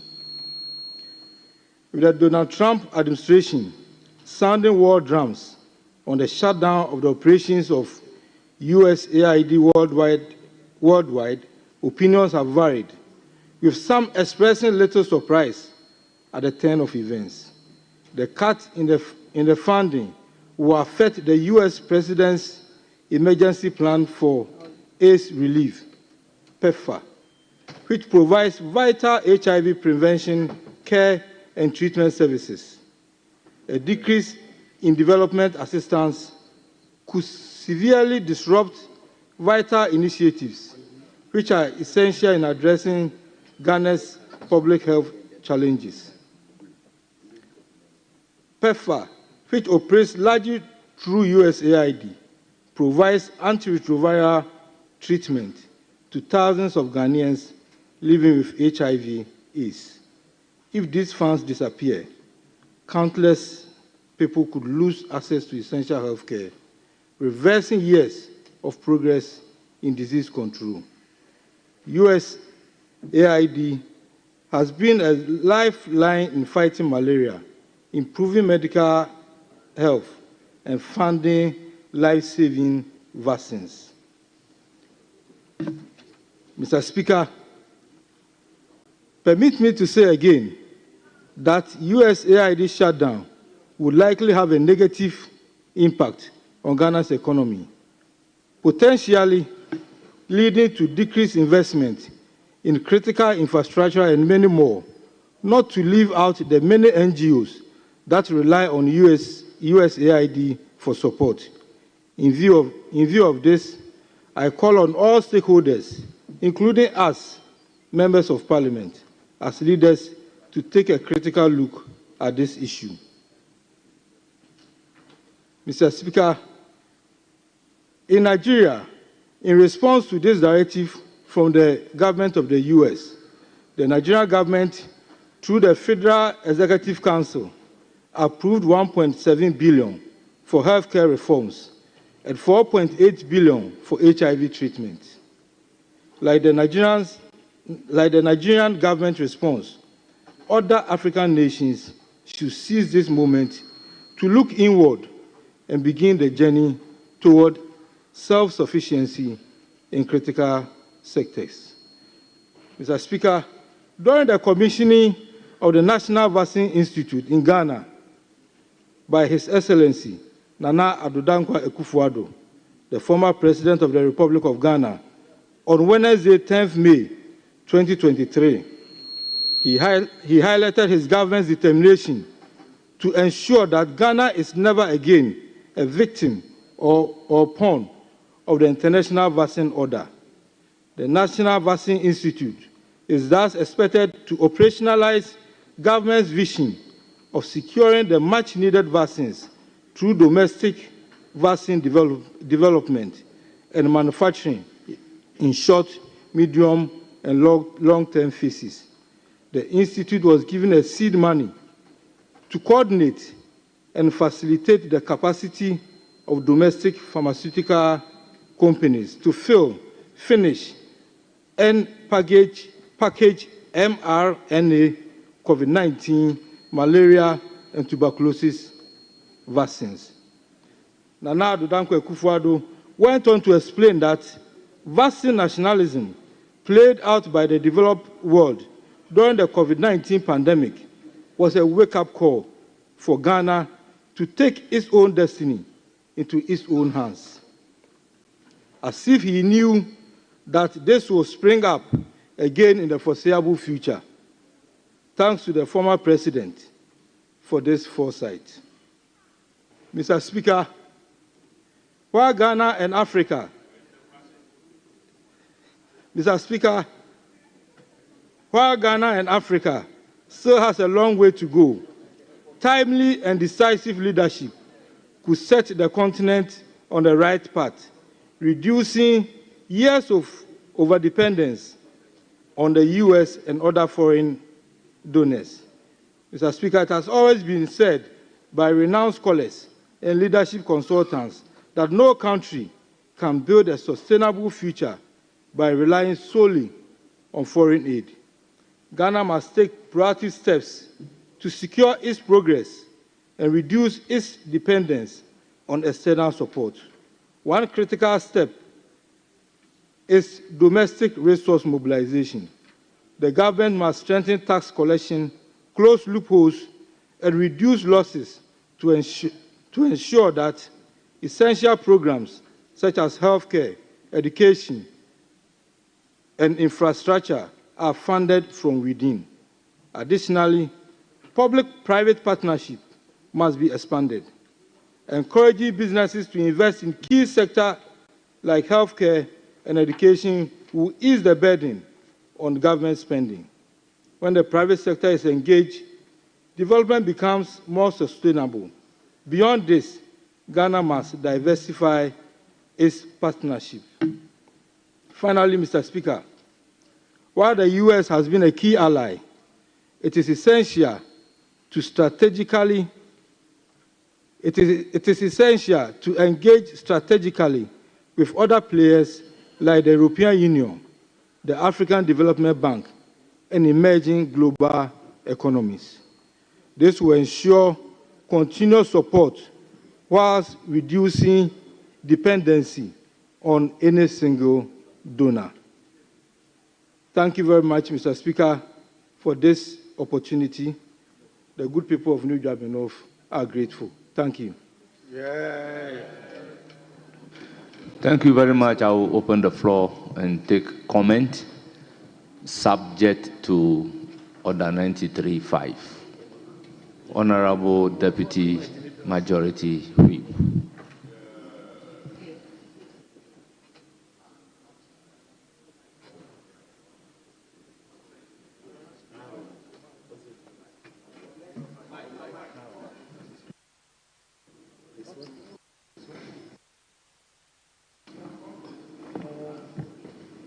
Mr. Speaker, thank you very much for the opportunity to comment on the statements made by our colleagues. Mr. Speaker, this is more of a research paper, and I think after commenting on it, we need to archive it and publish it, because the first one is coming from the just past a former finance minister, And he has done extensive work. He has researched into it. If you read the documents, it's very insightful and very educative. Likewise, my colleague who just finished reading his statement. So, Mr. Speaker, the issues raised by the former finance minister, he himself has also provided an antidote to deal with the matter, which tells you that at least he knows the challenges ahead of us and he has provided some information. If we take all those issues on board, we can address these very issues. But, Mr. Speaker, I must say that history is repeating itself. COVID-19 exposed our medical system in this country. We said among each other, let's invest so much into our health facilities, and even there was a mantra, Ghana beyond aid. Let's look within. Let's develop our own nation. Let's develop our own economy so that there will not be even an attractive venture for our youth to travel outside the country to seek for greener pasture. Because if you read the statement, he is talking about deportations. So if we're able to develop our own nation and our youth will just travel for fun, for holidays, as tourists, there's no motivation for somebody to go overstay abroad to talk about even deportation. But no matter what, you can find one or two in that instance. So what are we doing to ourselves? We talk about import substitutions. Locally, what are we providing? What are we producing? The question is, are we also consuming what they are producing? We behave as if we don't care what is happening around us. Yesterday, there was Mr. Speaker's breakfast prayer meeting, and he made mention of everybody's patronizing perfume rights. Honourable member, remember you are speaking within 5 minutes. Mr. Speaker, this statement, thank you very much, Mr. Speaker. So, Mr. Speaker, I think this sanction or the withdrawal of USAID support has come at the right time, because the finance minister is about presenting his budget to the House. Yesterday, the president issued a statement calling on the finance minister to provide a funding gap to deal with this situation. So this will feed into our budgeting. It will feed in our plans. So we need to be disciplined. Let's cut the waste. Like His Excellency Jordan Mama said, unnecessary travels, first class. You can go with the business class so that we can make some savings.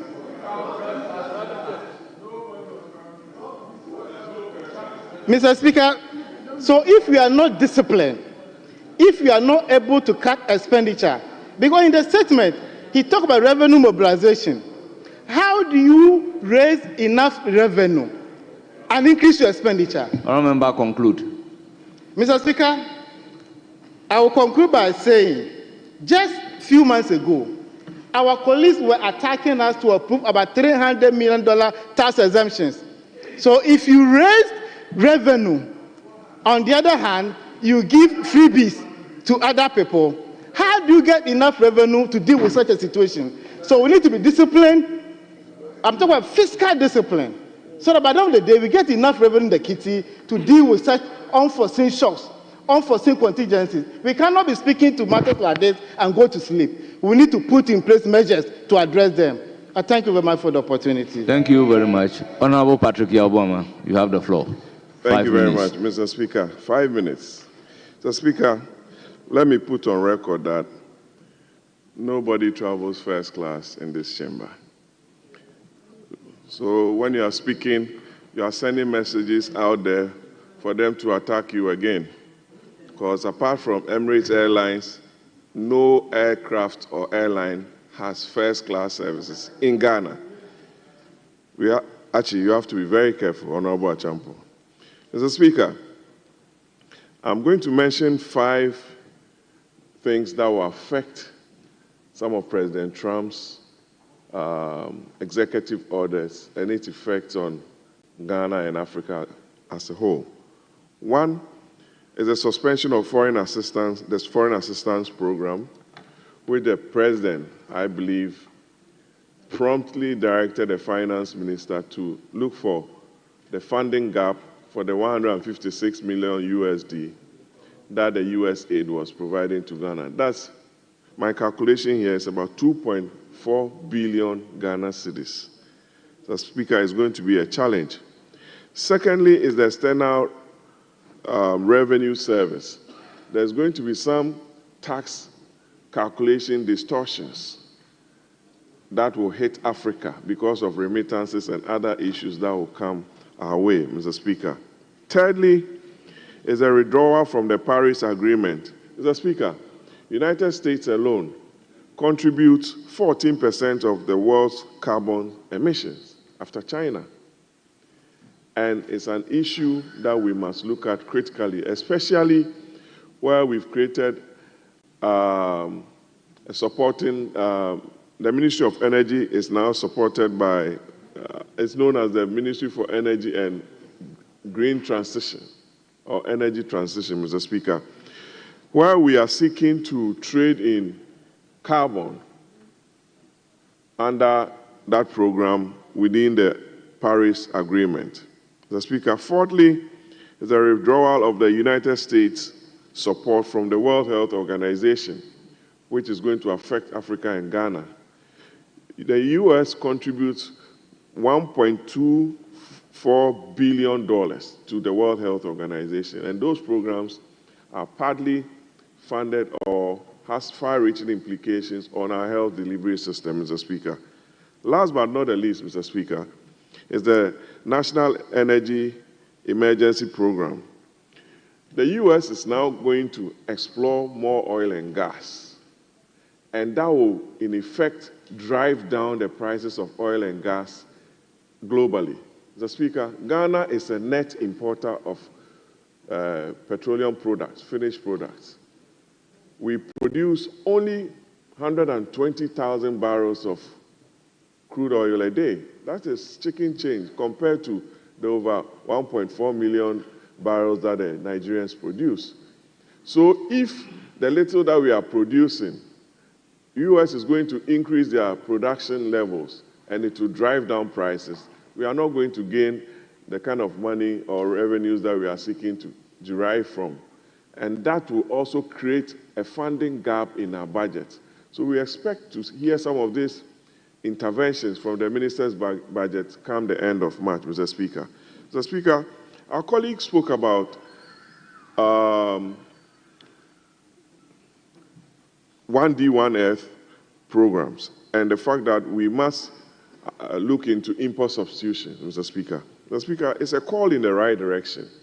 This House did not approve the tax incentives for the 1D, 1F programs. We're seeking a total of about 100 million USD, not 300. My colleague was a member of the Finance Committee, which I chaired. We did not ask for 300. We drove down the prices, took out raw materials, and only focused on equipment, Mr. Speaker. All in all, Mr. Trump and his administration is telling us something that we must take on board, that we must generate revenues within our borders, grow our local industries, create the jobs that are supposed to be created by the private sector. Government cannot absorb all the unemployment that we unemployment levels that we see on our streets, Mr. Speaker. We must be creative in our ways and ensure that this country does better than we are seeing today. I thank you very much for the opportunity. It's now the turn of Haji Aladi Ayamba. Honorable. Thank you, Mr. Speaker. Mr. Speaker, let me first of all congratulate the makers of the statements, and I wish to start with the issue of the deportations, which is of much interest and very important, because we do not even know what would be happening to our colleagues, our brothers, our sisters who would be caught up in the US. It's most unfortunate, Mr. Speaker, that this policy has come to hit It might not be only Ghana, and I know for sure it wouldn't be only Ghana, but we are bothered about our own country. I am so happy to have heard from the Minister for Foreign Affairs, Honorable Ablakwa, who has come out to say that from the records in the ministry, there are 150 persons who are currently supposed to be deported. And he has also made it clear that they should report to the various offices where they would get some kind of support to enable them come. Thank God, Mr. Speaker, His Excellency John Dramani Mahama has introduced and has already spoken about the 24-hour economy. Let us embrace what we have. Let us embrace what we have. No matter how many we are, no matter how little we have, most people go out and they go and do menial jobs. If you are in your own country and you decide, or the country comes together, unites, and works towards development, and most of the youth are employed, I don't think that there's anybody who would wish to go and be in that cold, running here and there, working, and not even, some of them doing works that even they have never dreamt of. My prayer is that they should come home safely. The greatest problem I have is those who might not even hear this. They might not even know, and some of them would fear. So I want to urge the Minister for Foreign Affairs to let the message go down well, that anybody, even if that person thinks he or she is not part of the 150 persons that are already registered, the person should report. After all, that person is a Ghanaian. We should appreciate our own country, and I think that that policy is a wake-up call to us. It is a wake-up call to us. We shouldn't think that people have worked somewhere, it is rosy, and we are running there to go and benefit. Like someone said somewhere, that look, if they bring that category, those same category of people from America, let's take it so, or the developed countries, for instance, into Ghana, and give them 2 years, they will change Ghana to be better and to be like their own country, America, for which we are running to. And if we are sent there, because we are not ready to work and to take up issues by ourselves and ensure that what we grow is what we eat, what we grow is what we wear, what we have is what we must appreciate, and that we must be ready to live within, with all the medications and what have you. Yes, it will affect us, but what have we been thinking? What have we been doing? We need to work harder. We need to appreciate ourselves. Let us work together. The region must be integrated. African countries must come together and ensure that we are each other's keeper. If we are each other's keeper, Mr. Speaker, I believe that we should be able to get all the drugs that we think we need. And also, Mr. Speaker, last but not the least, before I take my seat, let us appreciate our local persons who provide certain medications. Let us make sure we work on them so that they will be able to support us with some locally produced medications which really help. And I'm sure it will go a long way. So as for me, I don't blame Trump for what he has done. He has only woken us from sleep. Let us wake up from the slumber, let us work, and let us keep together. And inshallah, we shall be well. Thank you, Mr. Speaker. Thank you very much. I will give the floor to Honorable Ntim Fojo. Thank you, Mr. Speaker, for giving me this opportunity. I rise to comment on the two statements that are on the floor and to commend the makers of the statement, the Honorable Mohammed Amin Adam, member for Karaga, and the Honorable Nana Oseje, member for New Jabin North, for bringing to the fore Trump's policy implications on Ghana and the shutdown of USAID and its potential impact on Ghana, respectively. Mr. Speaker, since the establishment of USAID by President John F. Kennedy in 1961, the agency, in my view, has served its mandate truly and fulfilled their mandate of assisting humanitarian interventions across health, education, and many sectors, particularly agriculture, in many countries. If it has come to a point where a new president deems fit to take the country on a new direction in their national interest, it is important that we in Ghana also reposition the fundamentals of our economic decisions to be able to be resilient to absorb the potential shocks that these decisions will have on us. Experts have predicted, and rightly so, the makers of the statement have also corroborated, millions of Ghanaians that are going to be impacted adversely by these decisions by the President of the United States, particularly across the sectors of agri, education, and health. This year alone, as the figures have been indicated, Ghana requested, in partnership with USAID's intervention, a total of $137.7 million. And out of this, $16 million relates to education. It is important that recognizing the critical roles that the partnerships Ghana had underway with USAID relating to sustainable agriculture, supporting farmers to improve their yields in health sector, very important critical programs on HIV prevention and ensuring that some key diseases are fought and treated, and in particular in education, having traversed from transition to English Plus to now the stages, the G2G agreement. It is expected that the first budget of President Mahama in 2025 should be responsive and should be robust enough to be nuanced to respond to the shortfalls that stare us in the face, the shortfalls that need to be addressed. We are expecting that to find expression in the budget that is to come.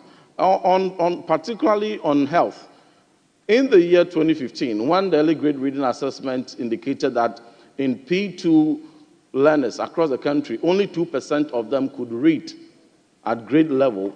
It took the intervention of the partnership between Ministry of Education and USAID's transition to English Plus, which was part of their learning activity, to ensure that phonics-based approaches and interventions were deployed across the country in very key schools. Teachers were trained in those phonics-based approaches, teaching and learning materials were produced, and by those interventions, supporting other interventions of the ministry and GES, we were able to drive that, improve upon reading abilities of our learners. And by the year 2023, when the National Standardized Test was conducted, we saw an improvement from 2% of pupils at P2 reading in 2015 to 38%. And that was a significant improvement. That program was touted globally as the best reading program. Now, we graduated from there, and in September, my boss here, the Honorable Minister for Education, former, and now Member of Parliament for Bosomtwe, Honorable Dr. Alseduchum, launched in conjunction with USAID the G2G level partnership agreement, which is stages, strengthening accountabilities in Ghana education system. Mr. Speaker, in conclusion, all these are very important, but it shows that we as a government at this point, without having control over the decisions of other countries, particularly very key development partners, must take steps to prioritize funding to these critical education interventions to ensure the seamless implementation, to augment on the gains, to ensure that the decisions taken by President Trump do not halt our gains that we've made. Lastly, on deportation, the official numbers that have been put up by the Ministry of Foreign Affairs stand at 156 potential Ghanaians that face deportation. But however, the numbers, they may be more your or time less. is up. Yes, it is important that they are assisted with consular services to be deported in dignity, not in chains. They are already facing traumatizing experiences, having been separated from their families with no hope of ever seeing them again. This is the time we call on Ministry of Foreign Affairs take the floor to ensure that they safely return our people. You have the floor. And I thank you with these few words, Mr. Speaker.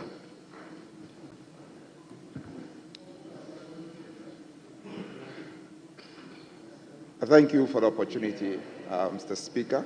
And I can only make a very brief contribution to the statements that have been made, but I'll focus on the one that was ably done and so deeply researched by the former Minister for Finance. I really enjoyed that work, and I actually focused on the areas that he ended his note on and mentioned that there needs to be some level of deep focus on social interventions, and I heard clearly the mention of education. I want to associate myself deeply with that comment and state that all the interventions that we need to move this country forward and expand our economy are linked to one important ingredient, which I call technical vocational education and training. And I'm happy that my seniors, both Dr. Reverend Ntim Forjo and former Minister for Education are here, and I believe they would really associate themselves with my mention of TVET. I say so because it is a known factor, it is a known fact that education is key to development, but the master key to development is TVET. And if this country would expand all that we need to be able to grow this economy, I believe that skills development is critical. All the industries that we need, they need to have a high level of skills to be able to uptake the technology, various technologies that will expand our economy. And if this will develop, this has to do with how we are able to pump some money, finance our TVET education in Ghana.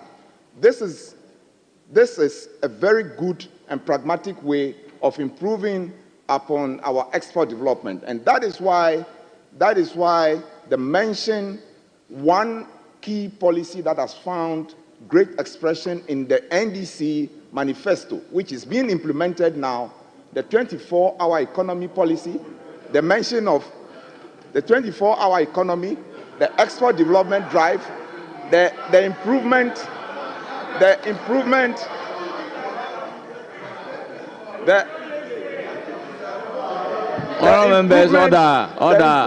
in apprenticeship, modernization of same.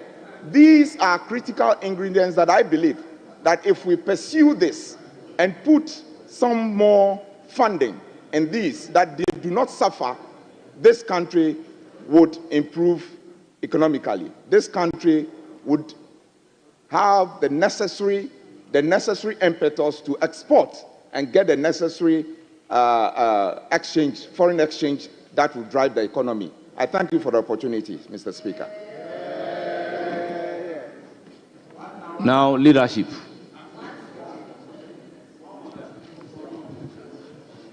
Leadership.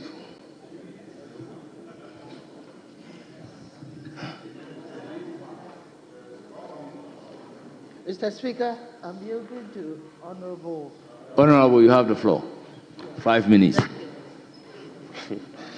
Thank you, Mr. Speaker. And I will also want to join the maker, other colleagues, to thank the maker of the statement for such a thorough statement, well researched by the Honourable Member for Karga, ably supported by also the Honourable Member for Akwapum, New Joabin, South, North. Thank you.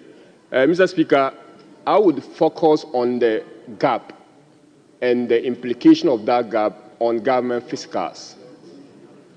Mr. Speaker, the Speaker has stated clearly, the maker of the statement has stated clearly that this decision by the United States government, President Donald Trump, to cut funding globally, 98% of USAID funding to developing countries has come with its own implication. And in Ghana, annually, we are going to have a shortfall of funding of about 150 million United States dollars. Mr. Speaker, let me put this in context. the honorable member for Okaukwe Central posited that we are going to have a shortfall of about 2 billion Ghana cedi.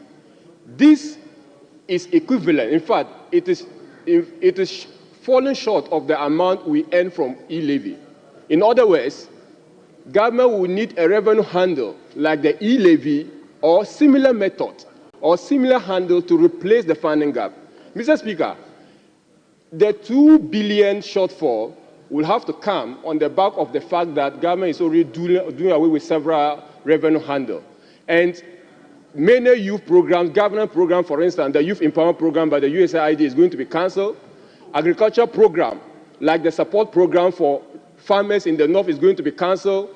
Educational program, such as the teaching and learning material, TLM Plus, by the United States government is going to be cancelled. This is the implication of the action by Donald Trump.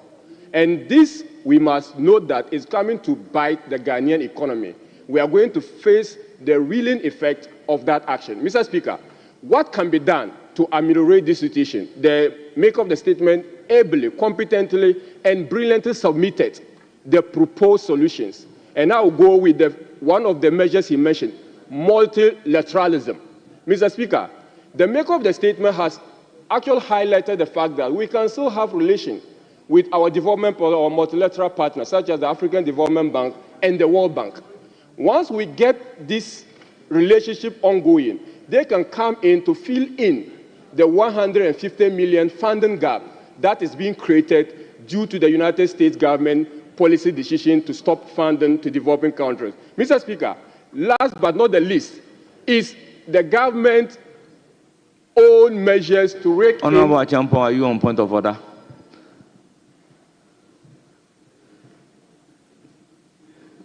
Yes, Mr. Speaker. What order? Order 125 of our standing orders. 125 or 122? 125. Anticipation. Mr. Speaker, our rules are very clear. Very well. The honorable member is contributing to a statement, and we know making a comment should not provoke further debates. And he's anticipating that we'll cancel education this, we'll cancel health this. Please. Honorable member, the government of the day is going to present its budget by the end of the first week in March. Let's wait. If even the USAID is cancelled or withdrawing its support, let's see what is in that budget. The kind of provision this government is going to provide in the budget. So they can withdraw their support to us. We are not going to cancel any. You are trying fear and panic to the public. Our rules are clear. They can cancel their programs. They can withdraw their funding. We will make enough provision to deal with those issues. So Order 125 is clear. Don't anticipate anything which has not been brought before this House. We can do this House at this House. The budgets has not been presented. We don't know the kind of intervention this government is going to provide. By 27, there will be a State of the Nation address. So you'll be comforted, my brother. Thank you very much. Honorable member, be guided. Please proceed. Mr. Speaker, just safe to say that that wasn't what I said. The honorable member did not get the import of my point, and I'm thinking that he could have come on point to seek clarification to what I stated, and for the sake of the record, I stated that due to President Trump's decision to stop funding, there are ongoing projects by the United States aid, U.S. aid, and those include TLM Plus, teaching and learning material support to schools. My last check shows that there are over 48 districts that the United States U.S. aid is present. Those activities will be cancelled because the funding method by the United States government is not going to come. So they are stopping their funding, they are cancelling these programs with the government of Ghana. And that is a statement of fact. It is not anticipating anything. Mr. Speaker, so Order 125 is mute. It doesn't apply in this case. And thank you very much, Mr. Speaker. Mr. Speaker, I was concluding. Let me conclude by saying that we will need to look at how we can generate, and I would support government any move, to the extent that it is consistent with the government plan and manifesto, to be able to fill in the gap, the funding gap, because the good people of the North benefit greatly from the United States aid. For instance, the drought support program supports us a lot, especially so when we are engaged in dry season farming or when we are hard hit by drought. So, Mr. Speaker, I want to thank the maker of this statement and to state that government must have to come with a concrete and cogent action plan to fill in the gap and to support the development of the country. Thank you, Mr. Speaker. Majority Leadership.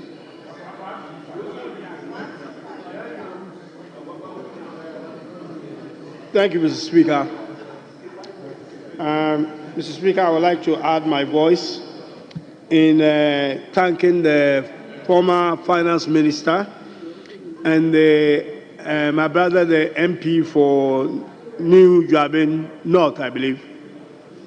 Mr. Speaker, I don't think what is happening in the United States should come as any surprise to anyone. We have always known that Trump is an inward-looking president. Donald Trump is anti-globalization president. And we just have sat down and done nothing for a very long time, expecting that the result will be the same. The situation we are in now, and I don't even know why we are, there is a finance minister here. The funding, the donor funding that comes into your budget is very small. It's not much. So I don't know why we're even making, we actually have to find 150 million. And I believe that the finance minister will find it. That is not the problem. The problem is the impact that Trump's policies will have on us. Some are primary effects, some are secondary. Honorable Patrick Boama talked about oil production. That will be it will have a primary impact on us because global prices of oil will go down and therefore we will not be able to get much revenue from the little oil, 120 barrels a day or so, that 1,000 barrels a day that we export. But also, this is a tremendous opportunity for us as a country. Yes, we are not going to, whatever happens in terms of the tariffs or the Paris Agreement or withdrawal of NATO or whatever Trump chooses to do, it's not going to affect us directly, but it will have a secondary impact on us. The remittances, it's not going to be much. I mean, so far we've talked about 150 people being brought back home. That is not going to change, the numbers in terms of the remittances that we get into that country very much. But what is actually going to have impact on us is to do with trade. And at the moment, there's something happening that we need to wake up to.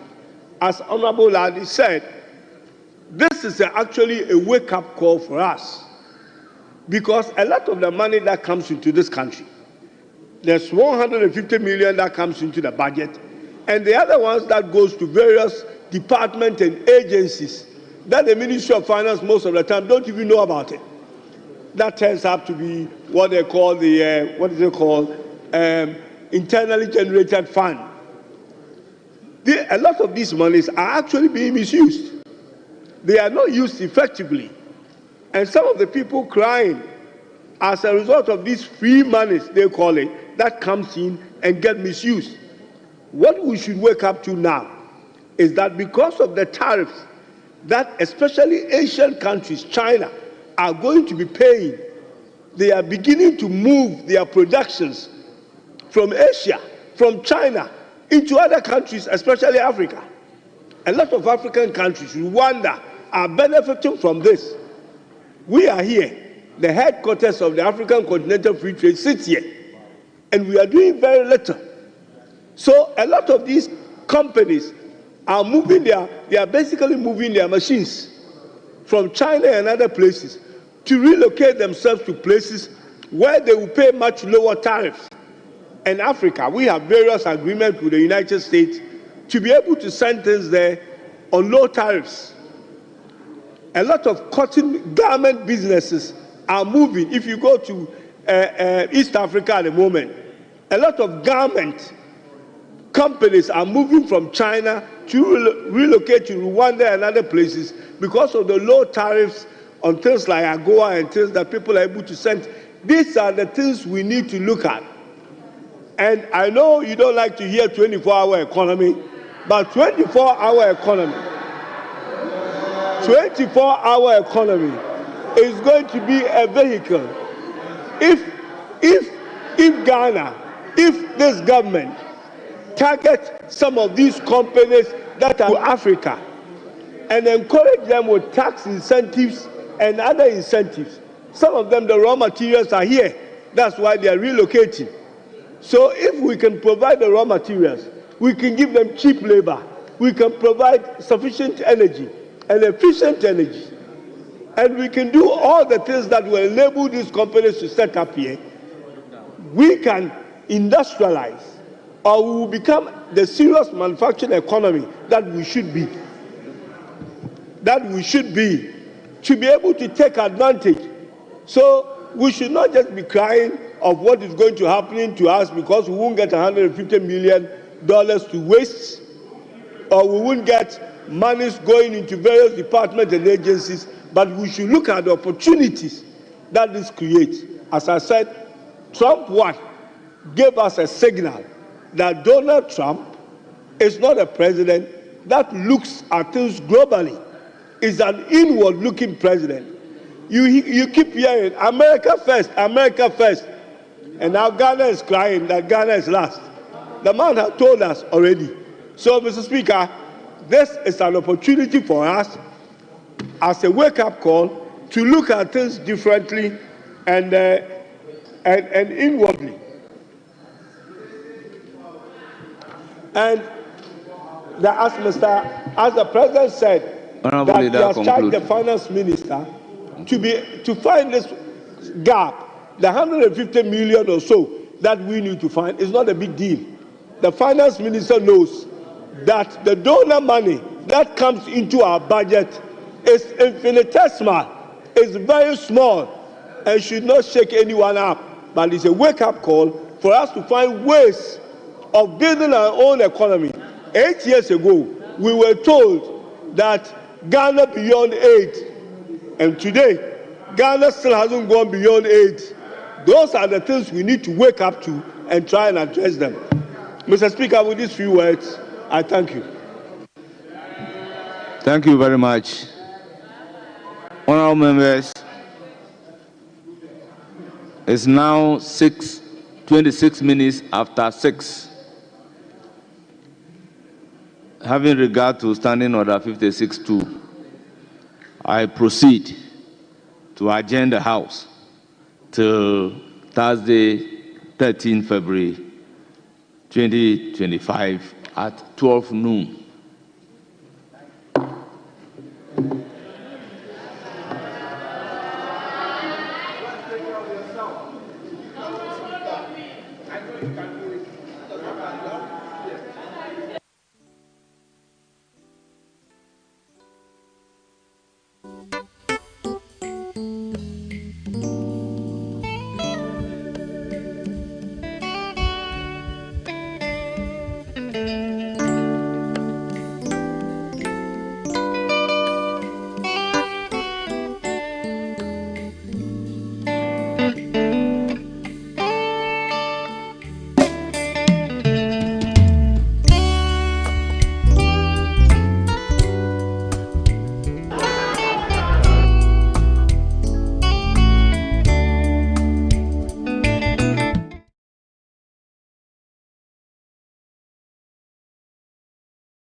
Kudos. Remember what I told you. Whenever you face a challenge, never chicken out. I know exactly what to do.